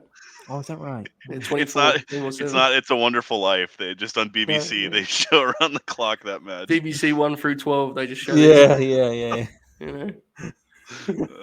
I was about to ask that. Good. Thanks for answering. All right. Anyway, Alex, what have you got on this one? Oh boy. Okay, so just starting from this, all jokes aside, and I talk about this match being one of the most overrated matches of all time. You bet your ass I already placed my order for the 30th anniversary commemorative Blu-ray, only available in the UK. Had to pay fucking $20 American for shipping on it, but WrestleMania, the fucking LED hellscape that it's become, feels like a spectacle because it's supposed to. Man, when this thing starts up, that shot of the crowd, it's like it's like WrestleMania 3. The simplicity of the entranceway and everything adds to it. It's like there's a reason we're still talking about this event 30 years later type thing. I don't know we can say the same for WrestleMania 37 30 years from now. Are we still going to be talking about it that way? But randomly, I did just get a wild hair, and I wanted to watch the Shawn Michaels Rick Martel match before this started, and really, I wonder why. A really, really good call is when Shawn's on his way down to the ring. Vince is like, "Well, this is a battle of who's more conceited. Which one do you think it is, Bobby?" And Bobby goes, "Well, we know it's not Howard Finkel." I don't know why, but that made me laugh so hard. And then Heenan's great on this, by the way. He's tremendous on this show. But continue. Vince talks about Sherry. There seems to be a piece of her ring attire that's missing. And then when Vince learns the rules of the match, he's like, "No punching in the face. This isn't the 6th grade. It's the World Wrestling Federation." It's just so good. The promos before the match, I think, if we were like we are now and we know what we know about wrestling, let's just say we're this age and we're watching SummerSlam 92, I think Bulldog's promo would be, what is that guy? What is wrong with him? Because he's talking at a snail's pace to make sure he says his words correctly. He's like, "Wembley Stadium, that's the dream." And then he's like, "And if I win the Intercontinental title, it'll be a dream come true." It's something to that effect, and it's just asinine. And they cut to Bret, and he's doing the hair flip. He's like, "Davey, don't you remember it was me who introduced you to my sister to begin with?" And Mean Gene's just like, "Okay." So we start, and then what better way to kick off the ceremony for this match than to have Roddy Piper come play bagpipes? Joe, do you think Vince McMahon understands Scotland and Great Britain are two different places? Well, in fairness, we have to be correct here. Is Great Britain includes Scotland? The issue is within Great Britain, none of us like each other. So he definitely doesn't realize that England and Scotland are two different places. Absolutely not. You can hear the bagpipers getting booed until Piper comes out. Well, that was the thing. Recently, I mentioned historical. They did Drew McIntyre and Roman in London, I think the O2. And for some reason, the ring announcer did this big deal about from Glasgow, Scotland. Like he made a show of it and people booed. Yeah. He got booed for the rest of the match. I don't know how they haven't figured it out in 30 years, but apparently they haven't. So no, the answer is no, absolutely. I think that's still in the UFC. Is he going to get booed in Wales? I don't know. Apparently they've sold 60,000 tickets. I want to see who these people are, you know? I think that's in the UFC still. Paul Craig, when he fought the O2 last time, they booed him because he was from Scotland. Yeah, there's a whole thing there. Yeah. All right, so moving along, Diana, we already mentioned. Lennox Lewis being there was cool. He would, of course, already been an Olympic medalist at this time in '92, so his ascent to the top was just kind of beginning. Yes, this was in promotion. I actually checked because I heard them say something. I couldn't. This was in promotion when he fought Razor Ruddock. Yeah, that's one of my notes. Yeah, there you go. One of my notes from because it's halfway through the match or whatever, and Vince has to do Lennox Lewis at ringside, and he will be fighting Razor Ruddock. And Heenan goes, Razor Ramon is going to fight Lennox Lewis. Yeah. I was confused. I missed what they said. Carry on. It's my bad. That's so fucking good. Yeah, okay, so again, I'm not going to dissect this match because we always talk about it. So my notes are calling out just things I found funny. Vince takes a shot at the pound in the match. Did either of y'all catch that? Yeah. Because fucking Davey goes down. He's like, the pound not being the only British thing taking a beating tonight. That's so fucking dumb. Bret heals it up. The tope where make way for Willie when Bret lands on top of him. Bret's European uppercuts, always a thing of absolute beauty. I have a note here. Davey breathing like me after running a block. Dude, by the end of this match, he is just... I was trying to think of a more obviously blown up wrestler in as high a profile match as this. And, it speaks to Bret. Smojo. Well, he's a sweaty boy. Here, Davey, his eyes look like he's seeing ghosts. He's just when he looks out at the crowd and does the taunt to put the... There's that famous story about Oasis' first show in the United States when they thought they were buying cocaine, but they bought crystal meth. And if you see the show, they're just zombies on stage. That's Davey by the end of this. But Bret gets him through, and the finish is just absolutely fucking incredible. Diana, when the camera's on her, she's doing her, for your consideration acting of just what the Young Bucks come to do today. But Diana in her outfit, and the post match is great. Like I said, the finish is amazing. The post match where Bret's pissed, and so he goes to leave, and the crowd boos, but then he comes back in and shakes his hand and hugs him. And the thing that Bret in the fucking tome he wrote just about this match that's right is this was the pinnacle for Davey, and it was just kind of the starting for Bret for where he would go. And I can respect his place in history. I think as such a big fan of Bret, I just find it hilarious how much he overrates it. But I think it obviously meant a lot to him that he was able to pull this off. Yeah. And it's fine. You already said it. The In Your House match from '95 is, in my opinion, worlds better than this. Yeah. Yeah, Bulldog seems to be in a much better place by then. I'm sure he wasn't in a great place because, professional wrestling. But he seemed to be locked into what his role was as the kind of lead heel for a while there. We talked about this recently, Oracle, around historical Oracle. So Davey's another one that obviously this isn't on him, but he may fall in a category for me as one of the most overrated. When people try to say he was a great worker, it's because he was surrounded by Tom Billington and Bret Hart for most of everything that he did. Yeah, I have to be honest, I've never really got it. I think that you often see people talk about the great wrestlers to not win the big one, and his name will come up, and it stuns me. I never fully get it, but whatever. I will say, and this is a very, love to all of our friends in Wales, but I can't believe they're doing a show here in the summer, 30 years after Wembley, and they're not running Wembley. I get it's a different, the new building, but at the same time, it's that felt like a home run. They're slam dunk. No shit, yeah. 30 years. I don't know. I mean, I just understand love wanting to do SummerSlam. It's still weird to me. the scoreboard, the old 90s style scoreboard, has the SummerSlam logo on it. It's just it rolls. like I already called out. They're obsessed with everything as a screen, everything is colors and shit, and it's like it's probably never going to go back to simplistic. But like watching this, that's what makes it stand out. Is it's just a shit ton of people with a couple signs around. It looks incredible. The heat for this match and the reaction to the finish is legitimately legendary. The match itself is, I think it's a good match, and that's where I would personally, kind of max out. Okay, so this kind of, for the sake of our usual format, Bret is soon world champion after this, like a couple months. Other great matches from like before him winning the world title that we didn't get to cover because we did SummerSlam edition. So I always love the Piper match, that match from Mania. Great. I absolutely adore that match and the story they tell there. Oracle, where would you go in terms of, if someone said, what's the best match you guys didn't talk about pre-world title win? Where would you go? That Shawn ladder match is really good. Yeah.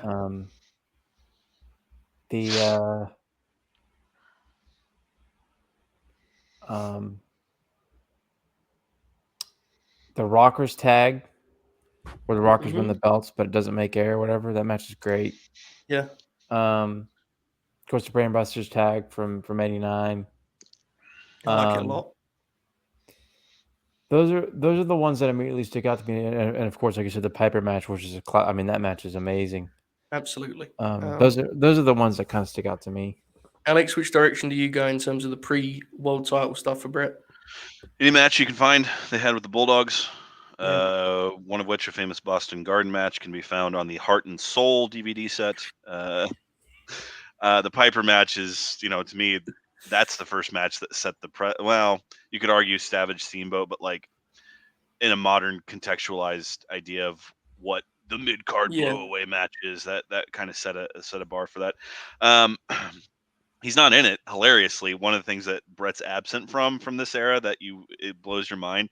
He's like the only guy of the era not in the '92 Rumble match. Like everyone else is in that, but that's when he was going to jump ship to WCW. He wrestled Ted DiBiase on Saturday Night's Main Event. It's really good, and in that same vein, it's worth watching the whole match. But when it comes down to the two of them and their Survivor Series match in 1990, is also like they have this like sprint between them that's just fantastic.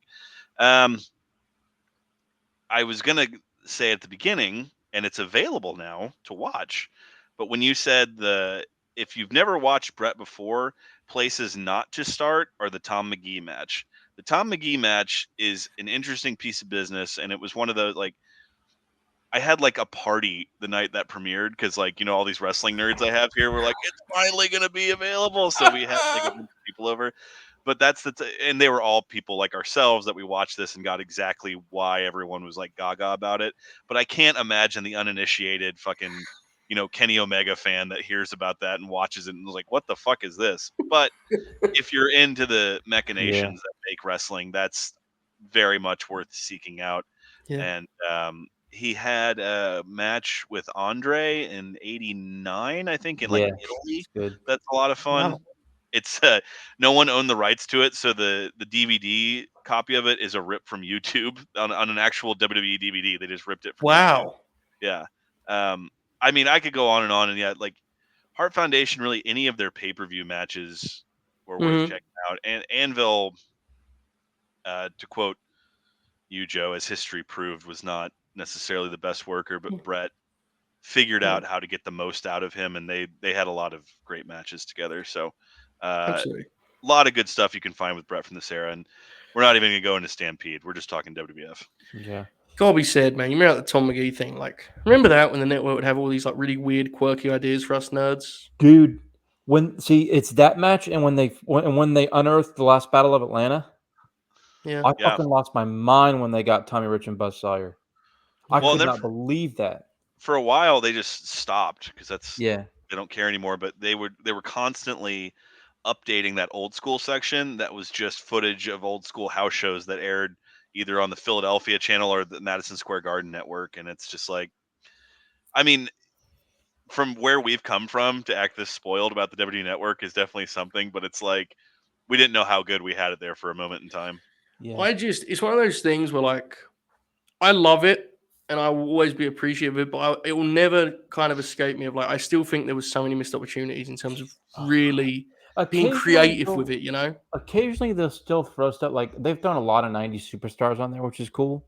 Because like there's a lot of like really good tags and shit on those fucking shows. I want my goddamn Vladimir documentary. I want it. Right? There you I go. need it. That was so bizarre. Apparently the Lex one they've like sold to.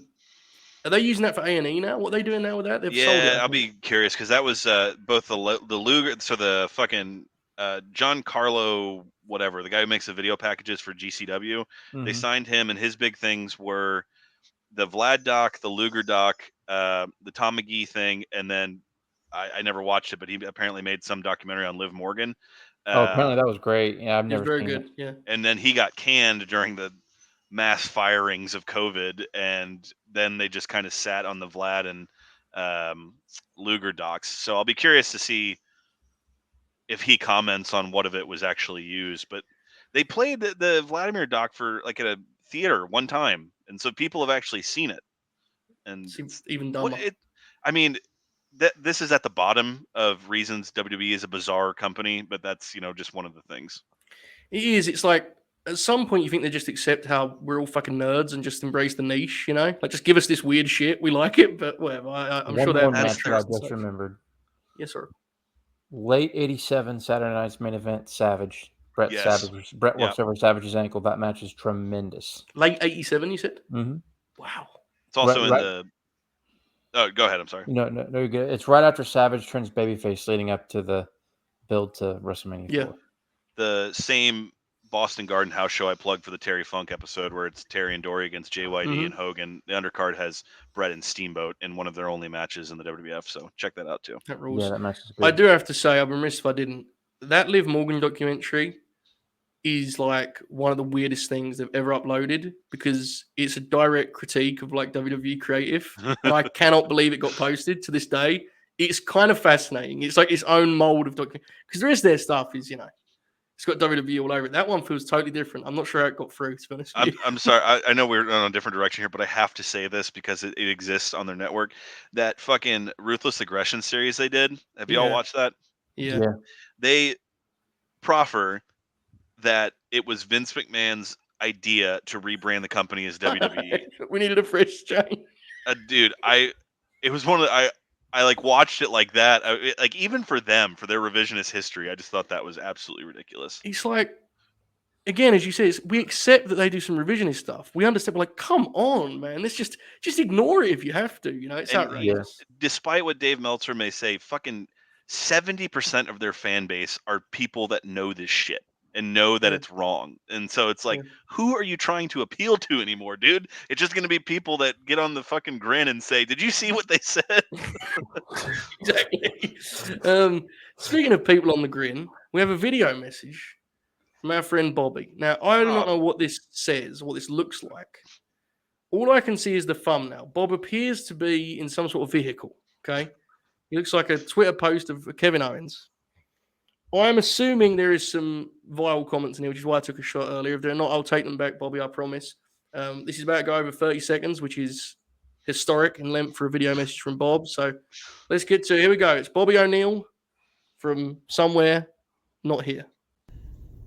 Hey, Joe, Oracle, Alex, everyone. How's it going? Hope you're all doing well. Sorry I couldn't be there tonight to discuss Bret Hart on this one's Grin Grappler. Unfortunately, the people voted for the blandest of the options. We had some exciting options on the poll, and, Bret's fine, but, enjoying my vacation so far. Looking forward to getting back on here with you guys next month, and hopefully should be around next week for some SummerSlam stuff. So, have a good show, guys. What a piece of shit. Literally didn't ask about any of that stuff, Bob shouldn't be, he should blame the democratic process, not the people. The people didn't get out and vote.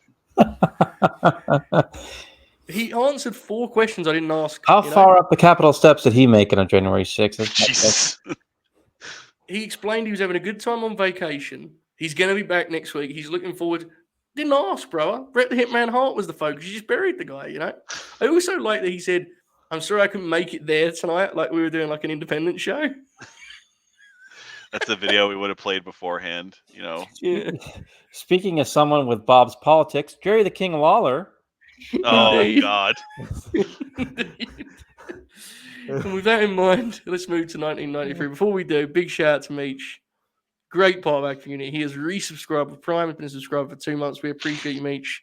It popped me how much you enjoyed the 31 tonight, which if you've not seen that and you want more of Bob talking while his eyes are closed, then you can go see that over there, 31 with Robert O'Neill. All right. 1993.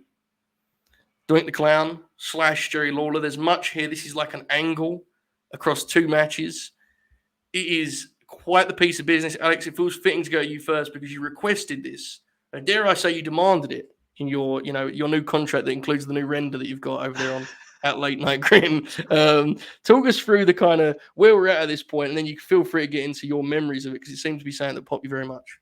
It must have been from my retweet because my render on that made its way to a group chat of guys that don't really interact on Twitter with me. And they were like, what the fuck is this? And it was like, well, I met some friends and we talk about wrestling every once in a while. All right, 93. Again, speaking to like childhood memories, I remember watching this. It was a summer and I went to my parents' friend's house and they had a pool. So it was like, hot dogs, hamburgers, and SummerSlam. And it was like the Super America SummerSlam because, we have fucking the Lex Express pulling into Palace at Auburn Hills. What a strange time we've come to from the year previously of Lex is in full swing. Bret's been demoted. And then Jerry Lawler's here, which he debuted at the Rumble that year and did not come in to very rousing, or not to open arms, I should say, from the locker room.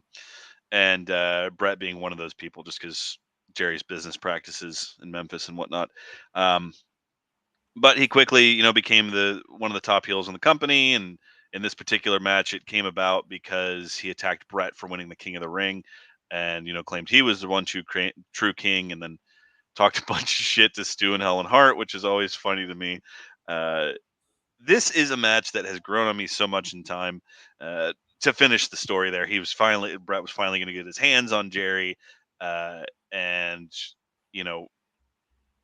it was not to be, as Jerry came out and claimed that he bought a car in Detroit and that it was a piece of shit, and he got into a crash and and injured himself.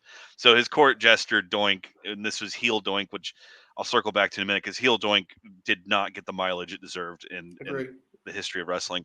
So yeah, Bret's been demoted to like this undercard shit that's going on, and it's so clear when he comes out that he's still the guy. I mean, this is the night the Lex Express crashed because Vince got cold feet at the last second and had him win by DQ. After my sister was in the room and I was watching it, she's like, "Why does everyone have miniature American flags?" And I was like, "Because they came out, they're handing them out."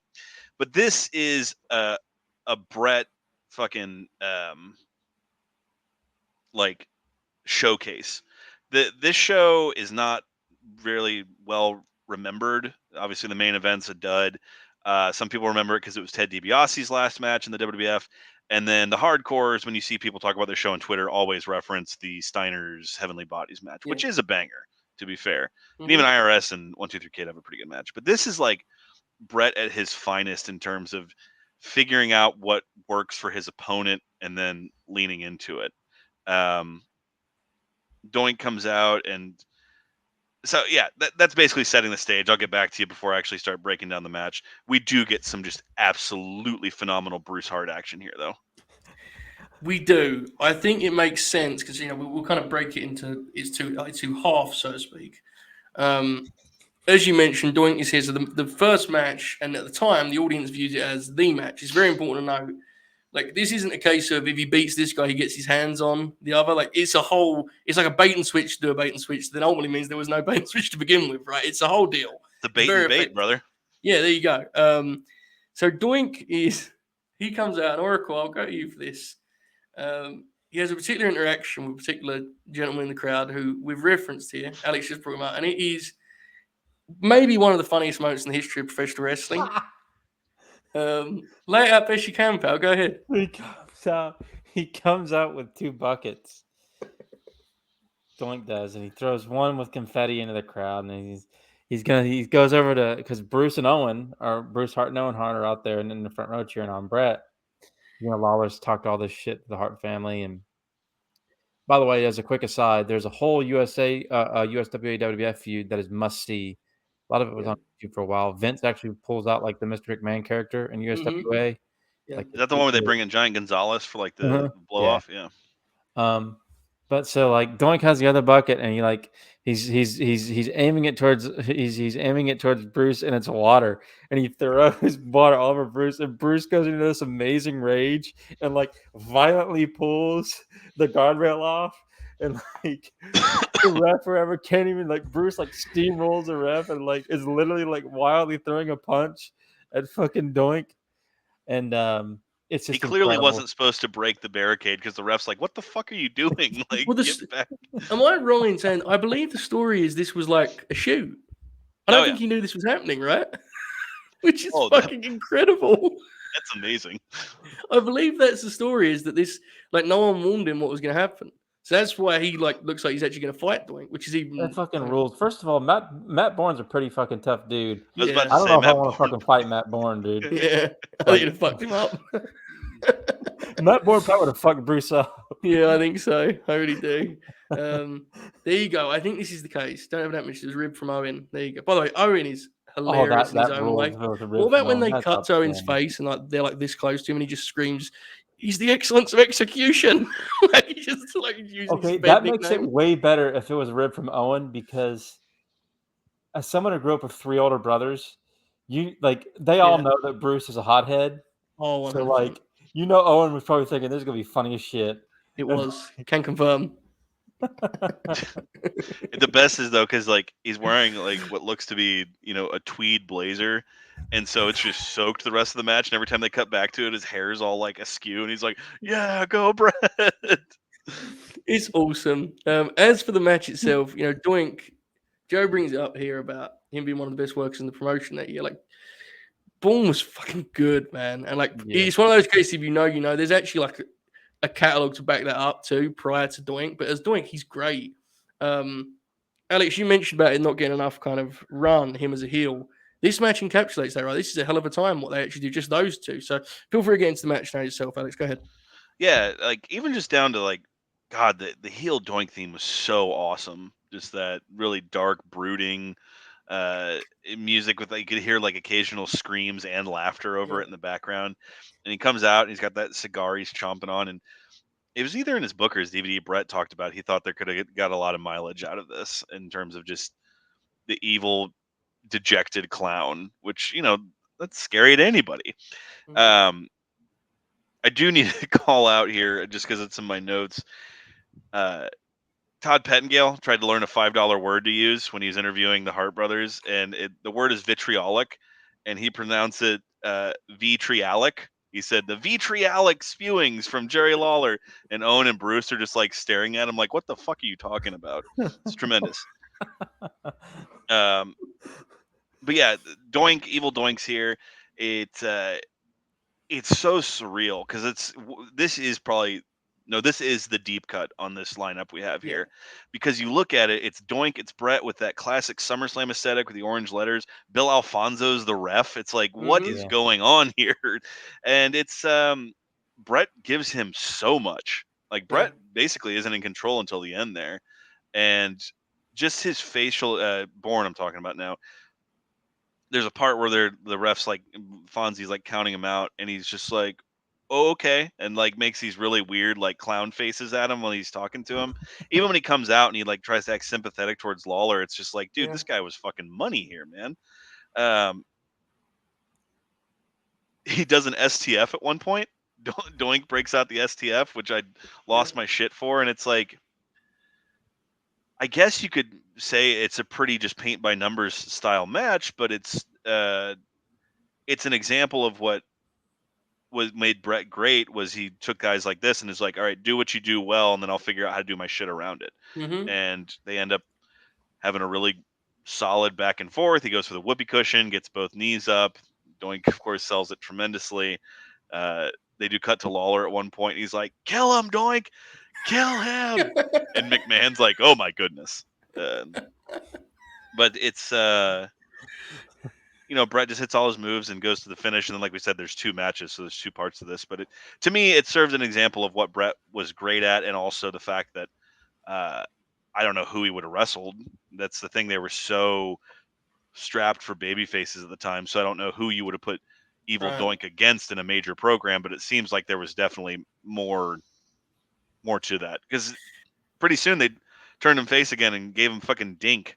And yeah, that was the like, end. Yeah. I mean, I'm sure it made him some decent money, and there was probably some merch elements there, but like, this had a genuine, like, strong ceiling to it. This could have gone somewhere. I totally agree. Yeah. Like, I'd even argue, like, if you had made Evil Doink wrestle Bam Bam as a babyface at WrestleMania, that would have been better.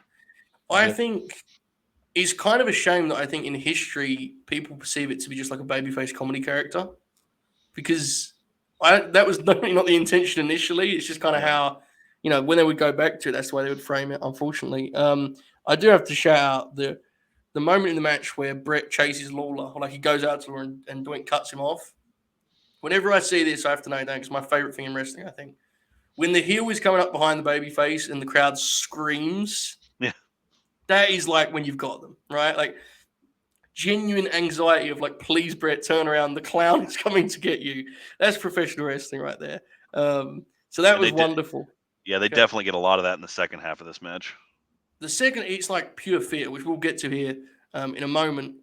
Another thing, Heenan is unbelievable. This is like the perfect thing for him. He's a riot. Yeah, it's incredible. Oracle, what do you think of the Doink portion of this deal here? Yeah, this is really good, man. Born as Doink was killing it 93. He has like a really awesome match with Marty Jannetty at one point. He's just like, I'm a big fan of Matt Bourne. I really liked him in Portland in the 80s. I mean, Big Josh was whatever, but he was very good in the 80s. And this was a kind of a revival for him in a lot of ways, and they didn't go far enough with it. As an aside, I think, wasn't there rumors that they might do Hogan and Bret at SummerSlam before Hogan left? Oh, that at this show? Yeah, Bret would tell you that it was confirmed. Like the main event of this, according to Bret and other members of lore, that there's the unreleased photo shoot that they did for the poster for this, where it's Bret and Hogan doing the tug of war over the belt, and basically Hogan jobbed to Yoko at King of the Ring 93, and no one else knew that was going to happen, and he told Bret, "You're not in my league, brother." Yeah, there's a pretty extended part of Bret's book where, because the way the book is done is like, he's very honestly kind to Hogan before that. So it's very much framed as what I believe he deemed at the time, which was like a full betrayal, right? Like, he really was hurt by that. So, he benefited from not having to work Hogan, because no way he would have been put over. Yeah, I think Hogan would have definitely done like Jedi mind trick stuff, I think it would have backfired I think like, it's one of those deals where Bret would have felt like things were going okay, and Hogan would have been absolutely just killing him from the inside. Because Bret was a threat. Yoko wasn't really a threat because he was a heel. You could just lose to him. And it also pops me that Hogan, like Hogan's stands talk about him putting Yoko over, like he did this like charity thing. It's like, well, Yoko weighed 550 pounds, and they literally invented a photographer gimmick to get Hogan out of like this job. Like, they did a whole thing, Not to mention that Hogan tried to get Yoko into WCW in the Dungeon of Doom era so he could get his win back. That fucking rules. What a fragile man. Yeah. Unbelievable. Piece of shit. Anyway, enough about next month's Grin Grappler. Sorry, I know I'm thinking about the latest heel documentary that they put out, the Horseshit heel series, where Hogan blamed everybody else for WCW's downfall and said it wasn't his fault at all. Oh, yeah. That popped me huge. But the Doink portion was really good. The spot that stood out the most was just the missed whoopee cushion, which was great. And then, of course, the finish where Lawler just completely murders Bret with a fucking cane with the crutch shot. I mean, crutch, and he would come to regret that in about 15 minutes. Yeah, there was absolutely for sure. Yeah, it's a hell of a deal. I will say, the reveal itself doesn't get as strong a reaction as you may think. Like, when Lawler does the shtick of actually hitting the ring and breaking up the first match, which makes it even more interesting and impressive that they get them so big when they actually do the match. Because they don't like, for considering what the angle is, which is that Lawler has completely fooled everyone. They don't get like big heat in the building initially, but the match itself gets over huge in the building. So that was interesting to me and stood out. So for those of you who don't know, Lawler with the crutch, as Oracle mentioned, that breaks out as a DQ, and then he does the big heel reveal, and Heenan does the great "It's a Miracle" call, which is like the easiest play but always works. Is tremendous. As Lawler is leaving, the familiar Jack Tunney comes out, he books the match, and it's happening now, and Bret's charging down the ramp, and they just get into it. It's a brawl. Tunney this late in the game is weird. I always forget he was around this late. Yeah. Yeah, this is a weird, like you said it about a range of things. It's like this is a really weird time for them. It feels like it feels like the stopgap between two different eras, Yeah. And those eras in themselves are kind of weird. So the middle ground is particularly strange. So the Lawler deal is like, it's like a territory brawl. And it's a great example of how much people misread Bret's skill set when they deem him as just like this sort of dull technician. It's like, this is honestly kind of a sign of things to come with the iconic Austin match. I think that this match is like a really good kind of foreshadow of what we get in the Austin Brawl WrestleMania 13. Like, there's a lot of that here, I think, with the kind of territory brawl elements. Obviously, Lawler is made for that kind of matchup. Oracle, what did you think of the Lawler portion here, the wild brawl we got? It was really good. There was just a lot of like just great punching. Both these guys are great punchers.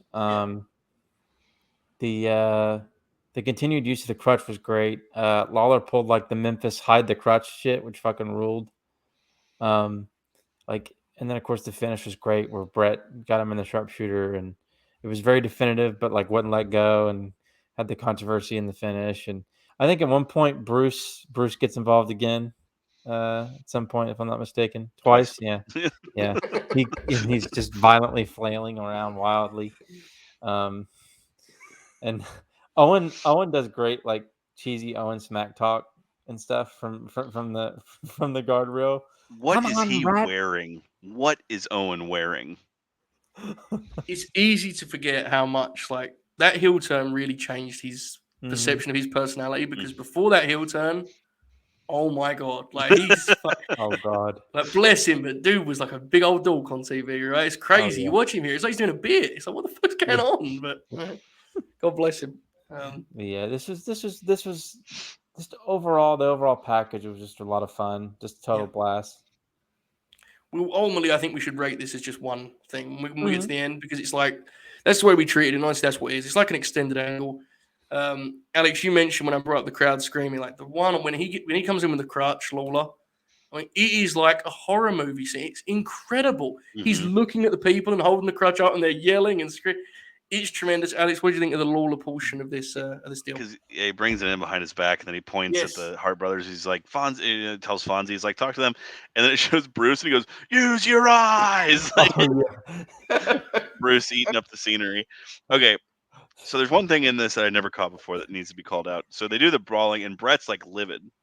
And so Bret like rips a strap down when he's just going after him, and he goes out there, and we get, your like fucking Lanza's out there, Tony Gurria, Pat Patterson, fucking Rene Goulet, and then in the background Jim Barnett's there, and he's just like, oh, stop. Like, he's not going to get involved at all in any of this. But yeah, Lawler kills Bret, and Bret like legit is like, get the fuck off me. I need a minute to recover from you just hitting me with that crutch. Oracle called out the punches. There's one when they get in there where Bret just uppercuts him, and Lawler like flies off his feet, and it looks just absolutely tremendous. Yeah, this is like magical to me, like the way, because like you said, there's no real, the crowd's not just like, you son of a bitch when he reveals his injury, but they want to see him get his ass kicked.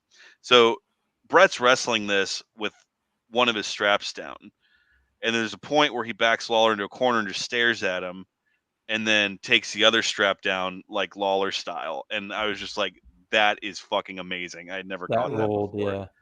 Yeah. Bret and Owen, as we get in the next match, those Hart boys had beautiful pile drivers, because he gives Jerry just one hell of a pile driver, man. And then the sharpshooter finish, which I believe it's his book, Bret talks about, he sat there a lot longer than he was supposed to because of that crutch shot, because he hit him in the fucking head with the crutch. And you can tell, dude, like It's excessive. But Lawler's also not like pro wrestler. Ow, ow. He's just like, he's in clear pain, and there's a point where he's trying to like turn himself to try to alleviate some of the pressure. And when Bret finally gets off, he's just like, he looks like he's given birth, that type of thing. And Bret also, you don't see him do flashes of shit like that, but when the refs tell him to get off, he does this thing where he acts like he's checking his watch on his wrist tape, and then he's like, I can't hear it, that type of thing. And then who has the last word but Bruce Hart? Because they load fucking Lawler on a stretcher to wheel him out, and Bruce jumps off the apron and just starts like hammering him. Just god tier carny is that man. But the finish was weird. Was it at Survivor Series where they they had when did they do the blow off, like the Kiss My Feet match? I think that's like SummerSlam 95, wasn't it? Or like King of the Ring 95? Because it's like a never ending feud in that regard, right? Yeah. He's just a dick to his family. Because they were supposed to do for those who don't know, Lawler's escapades got him into trouble soon after this, and he wasn't around for the rest of the year. Doug Gilbert once announced live on Memphis TV. Smoking that crack. King of the Ring 95, there you go. So it was a while till we got the payoff, but this was beautiful. This I hate to say anything that happened on a SummerSlam is a deep cut, but this is definitely, of like Bret's SummerSlam lineups, one of his showcases that I don't think gets enough love. I think it's because it's not like a conventional great match, right? Like there's a saying to this that we all like. That I think maybe, I don't want to say it'll be lost on people because that sounds snobbish, but like, I don't know, man. This kind of brawl is very un-WWF to me. Like, the way this feels, and that's what makes it so effective. I love the finish. I mean, it's such a brilliant way of giving the babyface, like the heel gets his comeuppance and the babyface gets his moment, but ultimately the heel has the perfect thing to carry on with, right? Like he ultimately got out of there. So I absolutely love that. It's a great deal. As far as the Bret and Lawler thing, didn't he even say like the initial angle at King of the Ring, he fucked Bret up too? He just like found him to be really stiff, didn't he? Was that the word? Yeah, he like, because part of it was he picked up the throne, but he just like dropped it on the back of his neck, like, which, not good. Lawler I do remember as a kid though laughing really hard. Lawler at some point during this feud said Stu Hart had a birthday and they tried to put all the candles on the cake, but they couldn't get a fire permit for it. I thought that was really good. And we got a little bit of it earlier, but Heenan taking digs at Stu Hart was just phenomenal. He's unbelievable on this. Like, this is him in his absolute sweet spot in terms of the perfect content. It's exciting, but it's also, there's enough goofiness to pop him, and he's tremendous here. And he's also not competing with Piper, which, as you mentioned, that is a weird dynamic. There's one point where they go full wrestling podcast like we would, and they're like, no, you go. Yeah. Just run into each other. It's fucking weird, man. Okay, now, this next one is going to be quite the segment. I'm hesitant about this because it's been discussed so much. And it's like, we all know what happens here. SummerSlam 94, the sequel to a match we all agree is fabulous at WrestleMania 10. It's a famous feud, Owen and Bret. I think everyone has fond memories of the feud, and the idea of the feud is brilliant and genius, and the execution, so on and so forth. But unfortunately, there is this cage match, which is genuinely, I think, the most divisive match Bret ever had, other than maybe the 60-minute Iron Man, which may be out for pure discussion online. This is a whole thing. Oracle, you're the kind of, you often cite the kind of, nerdy in-ring discussions that you'll see across the web that, I always pop for. Fair to say this one is like a wide range in terms of takes, right? Yeah, it's very, very, divisive. I fucking hate this match. But it's something. It's weird because I like I like some of the escape the cage matches in WWF, but this one, because of its length, its historical value, it's sort of like, because of conceptually what it does with the WWF cage matches and how it sort of kind of sets a precedent for that going forward. I despise the match for that. Bret and Owen put in a tremendous effort in the match. They do everything they can to make it creative. The live crowd gets super into it. Chicago crowd's super into it. Yeah. But I can't. I tried to. I mean, I watched it, but I was just like, I was out by like 5 minutes in because I've seen it 3 or 4 times before, which is way too many times to see. It's 32 minutes long. Like, and there's impressive stuff. There's one point where like Owen does like a kip up and like launches himself up to try to climb the cage. Like they do some neat stuff, but it's like the highlights are the pre-match, which is outstanding, and the post-match, which is outstanding. Yeah. Like the pre-match has like Bruce. fucking Davey Boy getting interviewed, and he's like, he's getting interviewed because he's come back, and then they interview Anvil, and he's like, just like annoying everybody, and like Bruce is like giving Anvil like death stares and shit. It's incredible. And then of course the post-match fucking Anvil clotheslines Davey over Diana, and they go. Diana takes like a horrifying bump over the guardrail because Davey like. It's totally insane. That was Davey and Diana, like in Anvil, all going into business for themselves. That wasn't part of it. They just wanted to be part of like what was going on. Like Anvil was just supposed to get in the cage and attack Bret. That's amazing. I know. I was like, Diana saw the camera on and she was like, "All right, baby." There we go. That's incredible because, like, this match is like, it just the concept itself of like. I don't know. And like, look, I know they couldn't have had blood in 94, and that's fine. Yeah. They could have had an excellent match, a heated brother, quote unquote, blood feud without blood in a cage and had pinfall submission in the cage. They could have done it. Yeah. Like, I know they could have, but that's not what they did. They did this. They worked their asses off. The crowd was into it, but it just, everything was climb the cage or get to the door, climb the cage or get to the door for 30 minutes. And it was just, for me, it's just agonizing. It's like, this is just not like, after a year-long build for this feud. And I mean, and thankfully they had the no DQ match on Raw before Mania 11. That was a much better payoff than this was. Yeah. Not that it ended anyways, because the post-match was so wild, but like, it's just, the match itself, the work is not even bad. It's just conceptually and historically, I hate this match. It's unfortunate. It kills the cage match in WWF, in my opinion.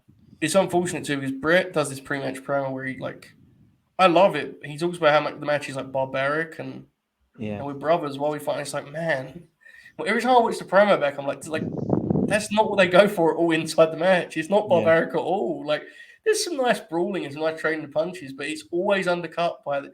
And I get it; it's the literal, logical way of approaching this. But my God, man, it's like it's absurd. It's so excessive. Alex, what do you think revisiting this very polarizing cage match? Pretty much all that. Yeah. Davey Boy showed up after not getting the part in Pretty Woman with that hair and glasses combo that he's got going on. I was just like, "What the fuck are you doing, man?" Yeah. And who was it? Lawler put him on the spot. He's like, "You know what it's like to beat Bret, you know, could you be in there?" He's like, "Well, I know how good condition Bret is," and then just like stops talking.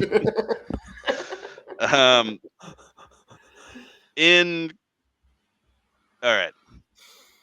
If this shit was real, this is what you would try to do to win this. That doesn't equal entertaining. Yeah. This is like the cage matches on WrestleMania in 2000 and No Mercy sucked because all you could do was try to escape the cage and you have to climb up and pull your friend down. Like SmackDown and that shit, you get on the top of the cage, you can jump off, you can do all this kind of, you can try to get through the door, that type of stuff. And to me, that's kind of like what to me makes a great wrestling video game is when I play something that like entertains me in terms of being like a fun match. And when this is an example of that, I was just thinking about like why I never played cage matches on No Mercy. It's like one of the best wrestling games ever, but that mode was just so boring because all you could do is just try to climb and get out. The idea behind this is fundamentally sound. The execution is what they want to do. I'm sorry, but that doesn't mean that it's entertaining. If you were in this situation, you would try to get out of the cage, and what you try to do is pull the guy's clothes or whatever to bring him back in. There's some cool spots. What's Ryback's finish called? Was that called the shell shock? Uh-huh. because Owen does it at one point. I don't know why, but I just popped huge for it. I was like, all right, here we go. It's just kind of all is what it is. Bret has my favorite gear on, his paint splatter gear. That's where I went to. That's one of my notes in this. And I guess the absolute high point is the superplex, where that ring does not budge an inch. Those guys just basically fall 10 feet onto concrete. Yeah, and as Lance Storm pointed out today on the Twitter machine. Oh, yeah. My favorite thing about this is, in addition to Diana and crew going into business for themselves, my favorite thing about this is the Undertaker and like the narrative that the Undertaker versus Undertaker match would have been good if this match hadn't gone so long. Like, they had all these things planned, but Bret and Owen went like 10 minutes over time, so they had to cut it short. And it's like, that was a mercy killing in that aspect, dude. But it's like, this is viewed as one of the top shows of the Attitude Era, with good reason. I mean, the undercard's awesome. Jarrett and Mabel, you got Bull Nakano and Alundra Blaze, Diesel and Razor. Walter Payton involved, Yeah, and at the United Center, the brand new United Center, and it's like you said, the crowd loves it. They lose the crowd at one point, but they get them back to a fever pitch for the finish, and it's like, some people consider this the greatest cage match of all time, and cage matches don't have to be bloodlettings, but like, no, it doesn't hurt. And I love Bret, love Owen's work. The WrestleMania 10 match was awesome. The follow-up that Oracle mentioned is great, but it's just like, I think this is one of those things that I would say that they convinced themselves was good and they were going to do it regardless. But to be fair, the live crowd loved it, and to this day, it's very divisive. But it just ain't for me, man. Maybe if it was only 15 minutes, it's the principle of like if Goldberg Lesnar was fucking 20 minutes. It just doesn't work. Well, you got to keep that shit 4 minutes. It's kind of like Helmsley and Mankind from SummerSlam 97. That match is I like that match a good bit. That's 15 minutes. Yeah. Yeah. Yeah, it's it's exactly that. It's just like, I don't see how you could justify, even in a kayfabe perspective, a cage match that's not like a war game style match going more than 20 minutes. It's just based on the principle of the match alone. You're trying to kill each other, that type of thing. And similar to Wembley, it's one of Bret's, what he views as his masterpiece, and I'm like, dog. Think like he wrestled at the Rumble that year. Like he had the match with the Quebecers. I would watch that him and Owen in that tag match. I would watch that instead of this. That match rules. Yeah. So, and the Steiners match I fucking love that Steiners match. That tremendous. Oddly, still one of the hidden matches. It's available on the Heart and Soul DVD set, but I don't know if it's actually on the WWE Network anywhere. I'm not sure. I think it may have showed up. I think I'm not 100% sure. Yeah, I believe so. I think it might have shown up on one of the Coliseum uploads. I'm not sure. But I will say that I think you've nailed it with like this exact idea over 15 to max 20. I think is so much more tolerable. It's like there's a handful of ideas they have and they explore them all in the first 15 minutes and they go another 20 minutes. It's insane. It is worth noting. I mean, in our kind of bubble, we all know this is being divisive and polarizing and so on and so forth. This match, at this point, has got a 9.26 rating on Cage Match. And obviously, Dave gave it 5 stars. It's on Daily Match. It's not on Network. There you go. So I guess it's like not as polarizing as we think it is in our little kind of circle, I guess. I don't know. I have to admit, it's amazing to me, the idea that people watch this now. Like, it's 10, It's I don't. It's... And there were better cage matches before this. There have been better cage matches since, and it's Bret and Owen have better matches with each other than this. But people, their Iron Man house show match is much better than this. Strange, man. I don't know. I think as time has gone on, it may fall in that category of matches that people are performative about how much they enjoy it because they know there's like a subsect of people that don't like it. That's probably fair. It is worth noting while I bring up Cage Match that the Undertaker Faker match, 1.88 out of 10. So one of the classics. Hell of a time. Yeah, it's pretty bad. We'll save that for the the old Brian Lee Grin Grappler for another day. But yeah, it's a shame. I knew putting it on here it would be an ordeal. I didn't know if the Oracle of Wrestling would maybe surprise us. He led very quickly with I fucking hate this match. So I was like, well, you get what you get, I suppose. On to match 6, I know that Oracle doesn't hate this one. '97 is obviously one of the most famous years of Bret's career. It is important in a range of ways, but artistically, it is a very, very special one. And he has some great work throughout the year. This one, I don't want to call it a hidden gem because it's a SummerSlam main event with The Undertaker. But like in the grand, when people talk about he's 97, I don't think they bring this up enough because this match, hilariously, we've talked about a couple matches tonight that had got great reviews and we didn't love them. I think Dave gave this 3 stars, and it's kind of, up and down in opinions. But this, you were pretty keen on having this one, Oracle, right? Yeah, So go ahead. The one night only match is better. In my opinion, actually pretty clearly better, but this is still underrated.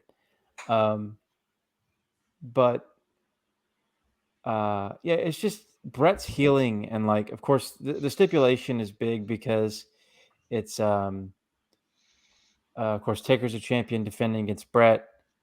Shawn Michaels is a special guest referee. If Bret Hart loses, he's no longer going to wrestle in the United States anymore. And if Shawn Michaels does not call it down the middle, he is no longer. I think it's like he's no longer allowed to wrestle in the U.S. I think that was also the stip. Mm-hmm. I will move to Canada, Jack. So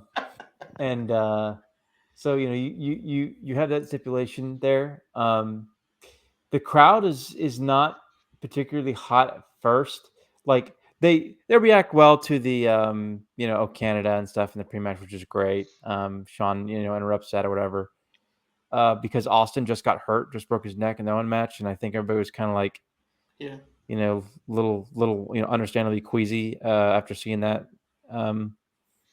But they start to pick things up a little bit, and they work a really solid match. Bret is incredible in this, like arguing with Vlad and friends in the front row and cussing, and they're like cussing each other out. And like at one point, Bret is like jawing with him, and Shawn's trying to get Bret back in the ring, and Bret's like flipping off Vlad and the other guys with him.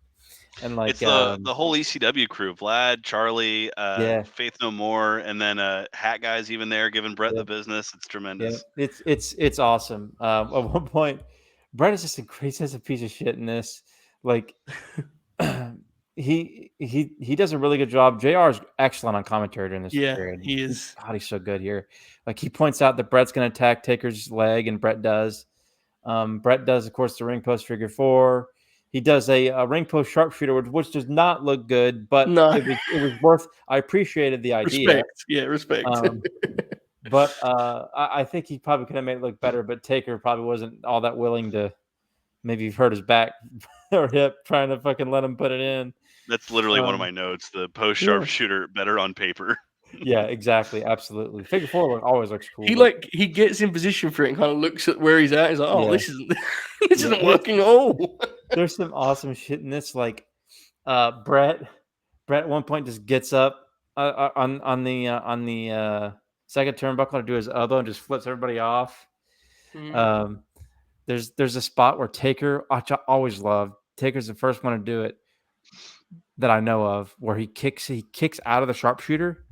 And Bret takes this great bump out, and Bret just goes, "Fuck," because the cameras were on, and Bret goes, "What the fuck?" Mm-hmm. But like his reactions in this are great. Taker has some awesome bits where, like, when Bret first goes for the sharpshooter, Taker gets him up in the choke slam and like fights out of the sharpshooter with the choke hold.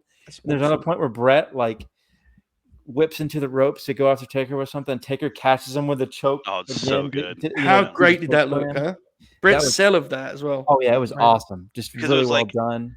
He was hitting the ropes to go hit the ropes again, and Taker just cut him off halfway through. And it looked awesome. It was a great moment where like Taker like has this really great fiery comeback that he really started in the Mankind feud, which I'm watching on 96. Where his like punches still look good. he's getting annoyed with Bret, so he just does like the flurry punches or whatever, and Bret takes the big uppercut on the uppercut. Yeah. Of course, the finish is very famous. Like, they're starting to get this heat going. The crowd's starting to finally get into it. Hart Foundation come out. Great near fall on the roll up. That Bret almost wins there. Of course, at the sharpshooter in the ring post, Shawn gets squashed by Bret when Taker pushes out of it, and Bret ends up bringing a chair and clocking Taker hands free from Taker and in the head of the chair. This is right around the time those chair shots started to happen, and Shawn finds a chair later on in the ring, and he and Bret argue, and it's this great moment where Bret just goes for the finish, "Fuck you," and then like gets a big loogie and just fucking spits at Shawn. Man, he was saving that one up, man. Shawn fucking Taker eats a brutal chair shot from Shawn. Like Shawn just fucking swings with all of his might. He like folds. It's crazy, man. It looks so good. Of course, ring positioning, Bret has to pull Taker in a little bit so it doesn't. And then, of course, Shawn has to reluctantly count the 3 because he doesn't want to, he's at risk of not wrestling in the States either. And the crowd response at the finish is like because the U.S. Canada feuds work so well, they're just like immediate trash. It's totally it's insane. It's unbelievable. Yeah, like immediately fucking like cups start flying in the ring, and Bret does this great bit where he holds the belt up and he throws up 5 because it's the 5th time he won the belt. He holds up the 5. Like everybody's just livid because that was huge. It was only Hogan before that had been champ 5 times, and now Bret had it. Yep. It's an exceptional Bret performance, and Taker by this point knows kind of how to have a good match. He just kind of chooses whenever he feels like it, and here he was pretty game for the most part. Shawn was still pretty much a babyface here, but this is the precedent for his heel turn because like 2 weeks later DX forms. I will say, and like I don't know if this is a hot take, I genuinely don't know. We all have a lot of fun at Shawn's expense. I genuinely enjoy him in this role, and I think he manages to be like he's brilliant in this match. He's like front and center. He's actually a good ref too in this match. Like you never forget he's there. He's front and center, but he doesn't subtract from the match at all. He adds drama to it. He's a good ref. Right. He actually refs well. Good count and everything. Wasn't that part of the era though? Those guys. He's from that era where you had to learn to ref first. He probably did have to learn to ref. Yeah, you're right. And I think it helps the match because it gives Bret someone to like play off of. Because Taker is, he's Taker, right? Like he's he does his thing. But I also want to point out Bret Pearl harboring Taker and putting Taker's jacket over his head and beating him up right at the start. Bret was just like, I think it's like an all-time Bret performance. I thought he was so good in this match.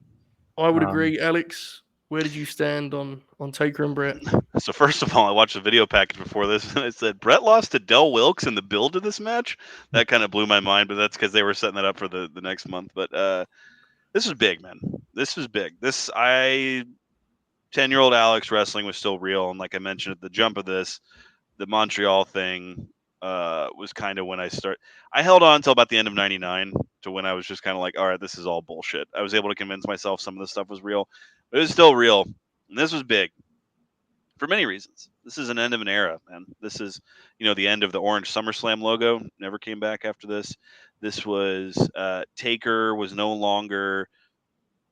This is when he became the conscience of the WWF. He wasn't the zombie anymore, but he was still like the dead man from the dark side, and so it lends itself to some more interesting matchmaking. A deep cut of Bret's. I am a huge fan of Bret and Taker from Royal Rumble '96, but that's when Taker was still just fucking Jason Voorhees. So the way Bret works, it's a lot different. But anyway, just, Oracle called out a lot of good stuff. JR, he was still really bitchy in his role in commentary at this. So when Michaels does his pose and gets pyro, he goes, well, now all the refs are going to want pyro. And Lawler's like, yeah. Lawler says Earl Hebner would look real good standing in front of a Roman candle. Bret is on fire when Taker does the rise and the pop goes off. It shows Bret and he's like mad at himself for getting spooked by it. It's, little stuff like that. The Taker feint was at one point in time, the most powerful things in wrestling because he's, working Bret in the corner and then Shawn's trying to break it and he does the feint and Shawn like almost takes a full back bump because he's so scared. There's some Raw from around 98 or 99 where he's working over someone, the crowd's booing him, and he does that to the crowd, and the crowd just gets quiet. Like, that's how powerful that dude was at one point in time. This is like Taker at his best, in my opinion, where he was most willing to work physically. He was most able to do anything a match required, and then also, did he have better matches in his, famed WrestleMania streak? Yes, but then those almost became like cliches of performances type thing. Yeah. This is just on the money. My note here: Sean's great in this role as ref. You got Paul Bear. There's so many storylines tied into this that are all pulled off just fucking tremendously. The ECW fans, I have note here, and yeah, dude, Taker gets brained twice. I always remember the Sean one. I forget Bret gives him one right beforehand, and Bret, to his credit, tries to like do what he can to make a good sound and not kill him, but Sean.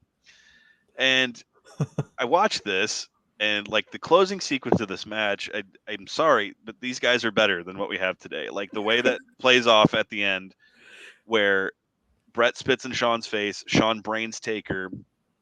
A big part of it is like in the WWE now, they look shocked. So now if that same thing, yeah, like, what did I? And this, like, Bret says "fuck you," and then Sean hits him, and then Sean reacts like the person in that situation would, where Bret's got him covered and just looking at him with that shit-eating grin, and Sean's just like, shit, and he knows like he's done. He has to go down there and count him, and he does. And like right before he hits 3, he like locks eyes with Bret, and then does it again, and then he gets mad and he pulls his ponytail out and he walks off, and like the crowd's giving him the business. Taker immediately gets up and starts following Sean to the back.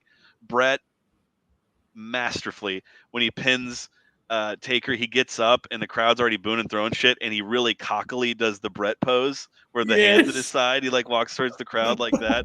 It's so good. But I watched that, I'm just like, this is like, I'm sorry, these guys are better. Like they pulled this off, and you know how I mean that. I'm sure there's guys today that could put together better matches, but just like the way this whole thing is pulled off is just incredible. And I remember watching this, and like, this was a big SummerSlam, and these were the 3 guys. But Bret won at Mania, Taker won at Mania. It was building to this all summer, and Sean was the other guy that was around. So it was like, this 97 was amazing, and this was like the cap. And then of course they go into another stratosphere in the next year, and it's like people forget how good 97 is, and this is like the keystone of that. It's just an amazing, like the match, bell to bell isn't the greatest thing I've ever seen, but like the story they tell and the finishing sequence is just unreal. Unfortunately, this would be it for Bret Hart, because nothing of note ever happened again with him. He just kind of disappeared. I don't even think he was on the Survivor Series card that year. It was just kind of like, faded away into the background. But what's funny about Montreal? That match actually fucking rules. It's a great brawl before the screw drop. Have you heard it's a work? Have you ever heard about that? You should ask Dave about it sometime. I think because of that, jesting aside, because this was so close in proximity to that people forget how great this was. And also, when I say it used to be better, I mean that Taker took a mental note of this chair shot and sat on it for 2 months and got his receipt on Shawn Michaels in their match, where he just hit him as hard as he possibly could in the head with a chair. Like, you talking about at the end of In Your House, Ground Zero? No, the Hell in a Cell right before Kane comes out. Yeah, Hell in a Cell. Yeah, like, Ground Zero is the one where he beats up Shawn and destroys the set. The Cell one is was literally one of the hardest chair shots I've ever seen in my life. The one I always think of is when Taker basically literally puts the CTE in Vince's head. When he fucking, I'm talking about where he murders Vince with that was Over the Edge 98, wasn't it? With the shovel? Still paying the price for that. No, I think that was Over the Edge 98. The shovel is Survivor Series 2003. I know because I was there, and you can hear that. Yeah, the shovel's terrible because Vince was already busted open horribly. You want to talk about tying it back to Bret and Owen, the idea being good, but the execution being terrible. The idea for that Vince was going to blade off the very first punch of the match, but Vince just fucking goes coast to coast, and so tying it up. I'm sorry. A very, very, very good match, a classic late 90s main event, but the finish of this is like God tier stuff. It's just and it's, you as a wrestling fan, and as I'm sure as a wrestler, you pray for things like this to be pulled off as good as it was. It's a remarkable triumph in that when you consider it as a special guest referee with a personality like Sean's, you have the Bearer thing, you have Owen and Pillman. This really should feel terribly overbooked, but it doesn't feel that way at all. It feels very organic, you know? It's just because of that summer and that build, man. Like, the build to it is just so special. Yeah. They've gotten just, it doesn't exist in the WWE anymore. The interweaving of storylines. Right. You're with this guy, you're with this guy, you're with this girl, you're with this girl. Right. You never cross paths. And it's like, with this, it was just so much going on. And yeah, Bret being like at the helm of all of it. Right. It was just really, and like, to Alex's point about like, and I hate, because it's not even like a joke. Wrestling was last great in 1997, but like, they were better. Like, and I don't know how to. I think because there's a lot of really good workers like in the ring now, but these guys were, and even Sean, and I actually like Sean for the most part through 97. Anyways, it's his comeback that bothers me mostly. But anyways, Dickhead Soma Sean rules. Yeah. Agree. Like, these three guys, they're better pro wrestlers. Like, as a overall term, right? Or as an overall sort of idea. They're just better than that. I think we could pull it off. It's because of how they were trained and where they came. I think it's different. I think I agree with your point, but I think we could come up with guys to do this. I do. I just think a lot of promotions push guys. I think they're fewer and farther between. I would agree, but then you could, like, how many other guys then could do it to this level? Like, these were the three top guys other than Austin in the promotion, you know? I mean, it's hard to say because Cody could do it. Yeah, there you go. Yeah. Well, I unironically think Cody could do this. Yeah, like, I genuinely. Cody's good at that kind of shit, dude. If Cody is Sean, and who's Bret? I guess in that scenario, right? Like Danielson or some shit. What do you do? I was about to say I would offer that because I do think Omega is a generational talent. The problem is just like getting him out of his own way to do some of the stuff. Yeah, true. I guess what I mean is, like, I think you guys know this, but I co-sign. There's definitely a performative nature to today's wrestling that is very it can be kind of obnoxious when you've watched the way it used to be, so to speak, right? Like, there's a very like wink wink. We're all doing the fun pro wrestling things here, which was not the case once upon a time. But I do think we can lose up. There's guys that can pull this shit off, you know. Like, I think don't get me wrong. It's just it's mostly has to do with just the fact that the curtain's been peeled back all the way now. Yeah, and there's a vibe to this too. You just know every wrestler inside and out about their personal and private life. I agree. A generation of people too that tell you that Seth Rollins and Bill Ospreay are the best wrestlers like of all time. It's just kind of like okay, it's tough. Yeah. Hey, let's leave the Brits out of this, okay? Steady on. Tremendous deal. I love it very, very much. All right. Let's put a bow on the Hitman. We knew it would be a big episode. It's certainly proven that way. Other matches from the world title winning on that you would recommend?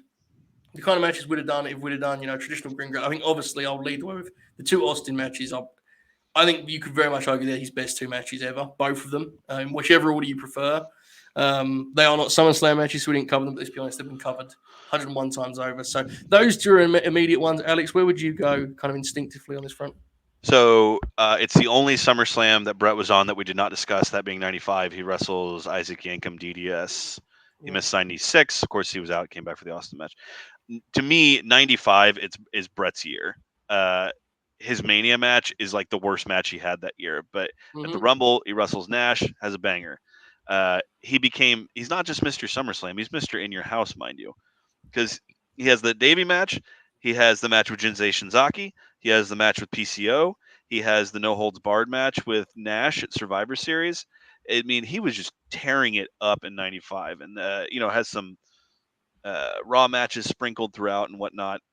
And I think that is also easy to forget because 95 was also a really weird transitional point for the company. You mentioned the Austin matches are obviously magical. Be remiss if we didn't mention Canadian Stampede. That's a big one as well.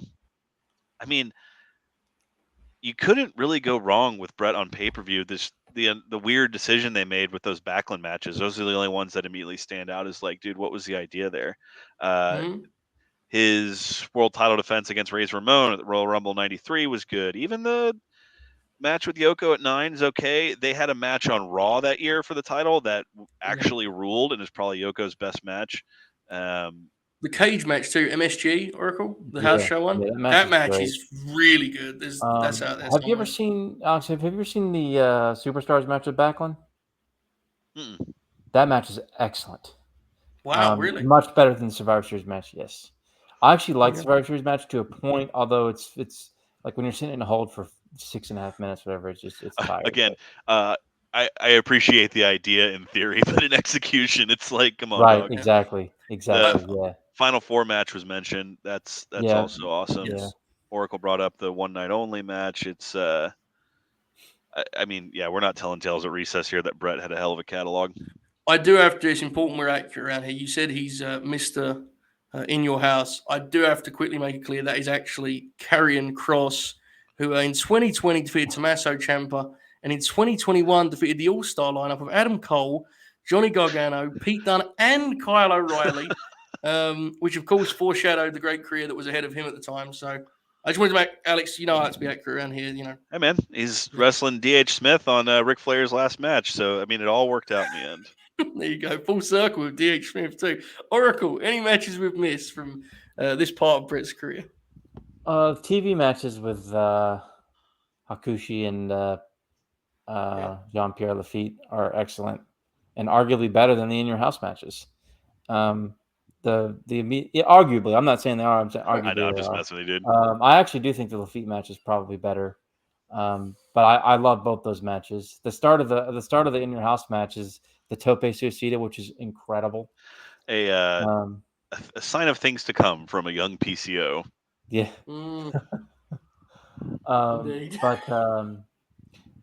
Like I've seen it have, like he has like a really fun. I'm just like bringing up random stuff that would just be like three and up, but like it just shows Bret and how good he could be, because back then, the main stars didn't wrestle on Raw every week, so he would get like 1 week they had like him versus Vader from like late '96, early '97. That's really fun. He wrestled Goldust, and it's kind of nothing match, but it's worth the historical context. It's pretty fun. It's on the famous Raw with Cactus and Helmsley, and the first time Austin Stun McMahon has Bret Goldust main event. MSG, yep, I remember. He's got there's the Waltman match. Oh yeah. That's better than a few of these, honestly. That's incredible. His King of the Ring '93 performance is arguably like the best one-night performance by WWE wrestler ever. He does a really good match with Razor, great match with Perfect, great match with Bam Bam. Like he's like 3 for 3 that night. It's like an amazing one-night performance from Bret. Just obviously we can gush about him all night, but he's exactly. I think usually we put a bow on these with like a sort of legacy wrap up. And it's like I think we've captured it, right? That's been the whole episode, yeah. And ironically, there's been a couple of matches where we've kind of pushed back on the widespread praise, but I think in some ways that reflects how highly we think of him. That it's only by his own standards, right? Like that's really the truth of it. I think it's been really fun the last few years to see him kind of be reframed among the wrestling fan as being like the hero. Because there was a while where people were really weird about Bret and got mad at him being bitter, which I've always thought was puzzling. So I think, much as people make jokes about it, I do think it's pretty neat when you see like FTR doing full-on like tribute acts, Punk and stuff. I mean, as crazy as it sounds, there's a fan out there somewhere that's watching that shit that's not seen Bret wrestle. And that's pretty cool because for a guy who was mostly the fundamentals perfected and was a thinking wrestler, it's pretty wild how influential he's been in that regard, and people still steal his stuff. Like, he's not an innovator in terms of offense, but he's very much an innovator in terms of the way he thought about wrestling. I think that's very much strong to this day. So, Bret's one of the only guys that ever made the Irish whip look like a real move because he took that chest into the turnbuckle bump. He always thought about like just the way he put his matches together and just kind of like he was kind of one of the first guys to really carefully think about learn psychology. Yeah. Which is some people think is actually not even like a thing. They think fans made it up, but that's not true at all. Wrestlers definitely have series of matches and they change and do like payback spots and callback spots all the time. Claudio is great at that now, by the way. Crispin, You ever watch Christian and his Yeah, he's series? maybe the best at it, anybody? yeah. Like Christian's like an artist at that. Like that's absolutely a thing that happens. I think the thing with Bret that I can compliment him on was he was the first wrestler that I ever watched that like everything he did makes sense. Like if pro wrestling was a real sport, like I've never watched one of his matches and be like, why is he just why would he do that? Why is he just standing around waiting there? Why did he do a shooting star press before he landed a cutter? I don't get it. Wow, that was directed. That was interesting. That made me mad. I'm sorry. That's fair. All right. We're in a situation when it comes to August. I actually like the lineup we have. I think there's an obvious winner. I've got 5 names. We can decide which one falls off the ballot. But I would like you to both know, and the confirmed shoot is aware of this, that I use different, I just double check these things. I use a couple of sources on the birthday front, wrestler birthdays. This site's dedicated to this, And one is done in a way where it's called the most famous wrestlers born in the month. So I clicked on August, and I had good intentions. I was excited to find out who was ahead of us. And we had number 1, Hulk Hogan. I'm not doing it, guys. All right, I'm not doing it. There's no reason for us to do it. Number 2 was Vince McMahon, which I'll be totally honest, in a different time, I thought about, but probably not the time to run that one.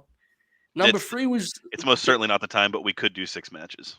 Yes. Yeah. Number 3 was the Great Khali, which I thought we probably should avoid. And as much as it popped me, and as much as I wanted to go with number 4, I don't think we can do 6 Alexa Bliss matches. So at 4, I was like, you're in a pickle here, I was really intrigued by the idea of me texting Bob and being like, Bob, put it together. What's the playlist? We sit there and hash out some Sasha matches. But anyway, this is where we settle, okay? We have the following names. We have some new concepts added here to the program. We have Stan Hansen, who I think is going to be the favorite. All-timer. Obviously, everyone loves Stan. I got to do that first. There you go. We have Bobby Eaton, who I think would be a very fitting one for some of our choices historically of kind of the understated guys who, deserve more love. We have a modern tag team great, who I think is a pretty interesting one, in Kofi Kingston, who has been in WWE for legitimately like 15 years, which is incredible. And then we have some interesting ones. We do have our first female wrestler on the board, and I'm not sure where you guys stand on this, but I genuinely think it could be compelling. We have Mickie James, who I think we can do 3 interesting acts for because she's been around for so long and has been good for so long. So she's interesting, but we also have, again, we'll pick which one falls off the ballot when we put the poll. First tag team on the board. The Usos, I thought, would be relatively interesting. They've now been a top team in WWE for 9 years. I think it's pretty clear how you could kind of split that up. The paint baby faces, the heel turn, and then the kind of this run that they're on now. Oracle, which way do you kind of lean of that very unique list that I just offered you there for August? Hansen. Yeah, it feels like it's got to be Hansen, right? Yeah. It feels like it. Alex, what do you think? I'm just curious why Fritz von Erich's not on the list. I was warned that you had been informed about something or another. I did not know what, but of course it would be Von Erich. Yes, of course. That would be something, wouldn't it? Downtown Dallas. I've watched some Fritz matches I like. We could do the Baba match, and then we could do the 6-man at the fucking David tribute show. Outside of that, it'd just be us joking about the Von Erichs for 2 hours. I mean, Stan Hansen, there's a lot there. Mickie James could be interesting. Get some Alexis Lurie, whenever it was. And I mean, I want to say Stan. Kofi, I think, just because I wasn't watching when he started, so I'm curious what would be recognized as like his early great stuff. Me too, honestly. I don't really know what that looks like, I have to say. I'm sure it happened, but I don't know what it looks like necessarily. It's probably Dolph matches. They wrestled hundreds of times. It was honestly ridiculous, but I'm not sure. Interesting. Yeah, if I had to guess, the poll left up to the listeners, they're probably going to go with Stan Hansen, which I have no issues with. Talk about a great catalog. Who are we removing from the poll? Are we taking the Usos off the board? Are we taking Mickie? What are we doing? I would vote Usos. Sorry. Oracle? I might take the Usos off. they're also like even though they've been around for so long, they feel especially contemporary. I think I love them, but I think they're the least interesting of the candidates. Yeah. Yeah, I tend to agree. I did pop me putting a tag team on there, but I think you're right. So our final 4: Mickie James, Stan Hansen, Bobby Eaton, and Kofi Kingston. That's one hell of a Survivor Series team right there. I'm going to get a text from Bob at some point about this Lost Alexa episode. Again, I'm sorry. I don't know what we'd do with that. We could do some performance art, I feel, Oh, absolutely. Because you could do my pitch Spooky to shoot, Alexa. Absolutely, have a whole act. My pitch to shoot was that we just pick only matches with Sasha, but we never reference that that's the trend. Like, we just pretend that's not a thing, like they're just equal parties in this good match they're having here, You could do their match from Great Balls of Fire where I inadvertently took an edible that was way too potent and I was violently high during that match. Dude, it was fun. Honestly, not even doing a bit. That match is like excellent. That's like her best match, clearly, I think. That match Sasha's is really fucking good. Sasha does the Meteora off the announce table onto the concrete, and I remember I was like out of my mind at that point, so I thought I just like made that up the next day, and I was like, nope, that happened. Yeah, that was one of those deals where it felt like a real hot piece of business, and they just like murdered it for no apparent reason. That was like a hot feud at the time. Anyway, I think that's the story of 2017 in the WWE, brother. Yeah, I guess so. Maybe an episode for another day. Bobby and I will do that one on our own and just sort of sit quietly for a few hours while we lament the. While he talks about Earl Hebner being a weird guy. While he has the Lily doll looking over his shoulder. All right, there you go, folks. So this poll. I don't know, man. He's kind of weird. Yeah, it was honestly that's all we could offer. It was all we could offer. I was like, in that case, we're all fucked, But anyway, this has been the longest Grin Grappler. It's been quite the deal, though. Right? We've had a hell of a time here tonight. We hope you've enjoyed it. The poll will be up start of August. Obviously, went a little bit earlier here than usual, but back to kind of the norm probably next time out. Saying that the last week of August, it depends how it works out, right? Because that week of Clash of the Castle and such is going to be quite the deal. So it'll probably be the week before that. Alex, the Contrarians is always rocking and rolling. What's coming up on that front, pal? Oh, yes. We are the Contrarians.com at Contrarian Prime on Twitter. My counterpart, my co-host Julio, is visiting his family in Peru, so we got a bunch in the can that we're getting ready to drop. But I do know coming up, Last Action Hero, the Arnold Schwarzenegger classic, Dazed and Confused, a Goofy movie, Wet Hot American Summer. We got a lot coming. I have a question for you. Yes. You know Bret Owen, the cage match? Is Yes. that the American Hustle of professional wrestling? It could be. That might be a tremendous analogy. I'll have to explain that to Julio, who at this point all his wrestling knowledge is just about the Rock John Cena feud leading into WrestleMania 28. But yeah, that's what we did. This Skyscraper with the Rock and Vacation Friends with Cena, which is coming soon. But that might be it because it's all fancy and well produced and like Diana's Jennifer Lawrence, how she just tries to put herself over the entire movie. Yes, and Davey would be Christian Bale just looking like an idiot, and people think it's funny to stare at him. That fucking rules. All right, that delivered. Oracle, any final plugs and promotions, pal? I think we can do a July '96 historical Oracle here, probably in about 2 weeks. Yeah, maybe next week. I want to get August done before I do that. Which I'm plugging away. I got SummerSlam '96 on the docket coming up. I'll probably get that done this weekend. But other than that, I'm sure I'll be on for a show next week.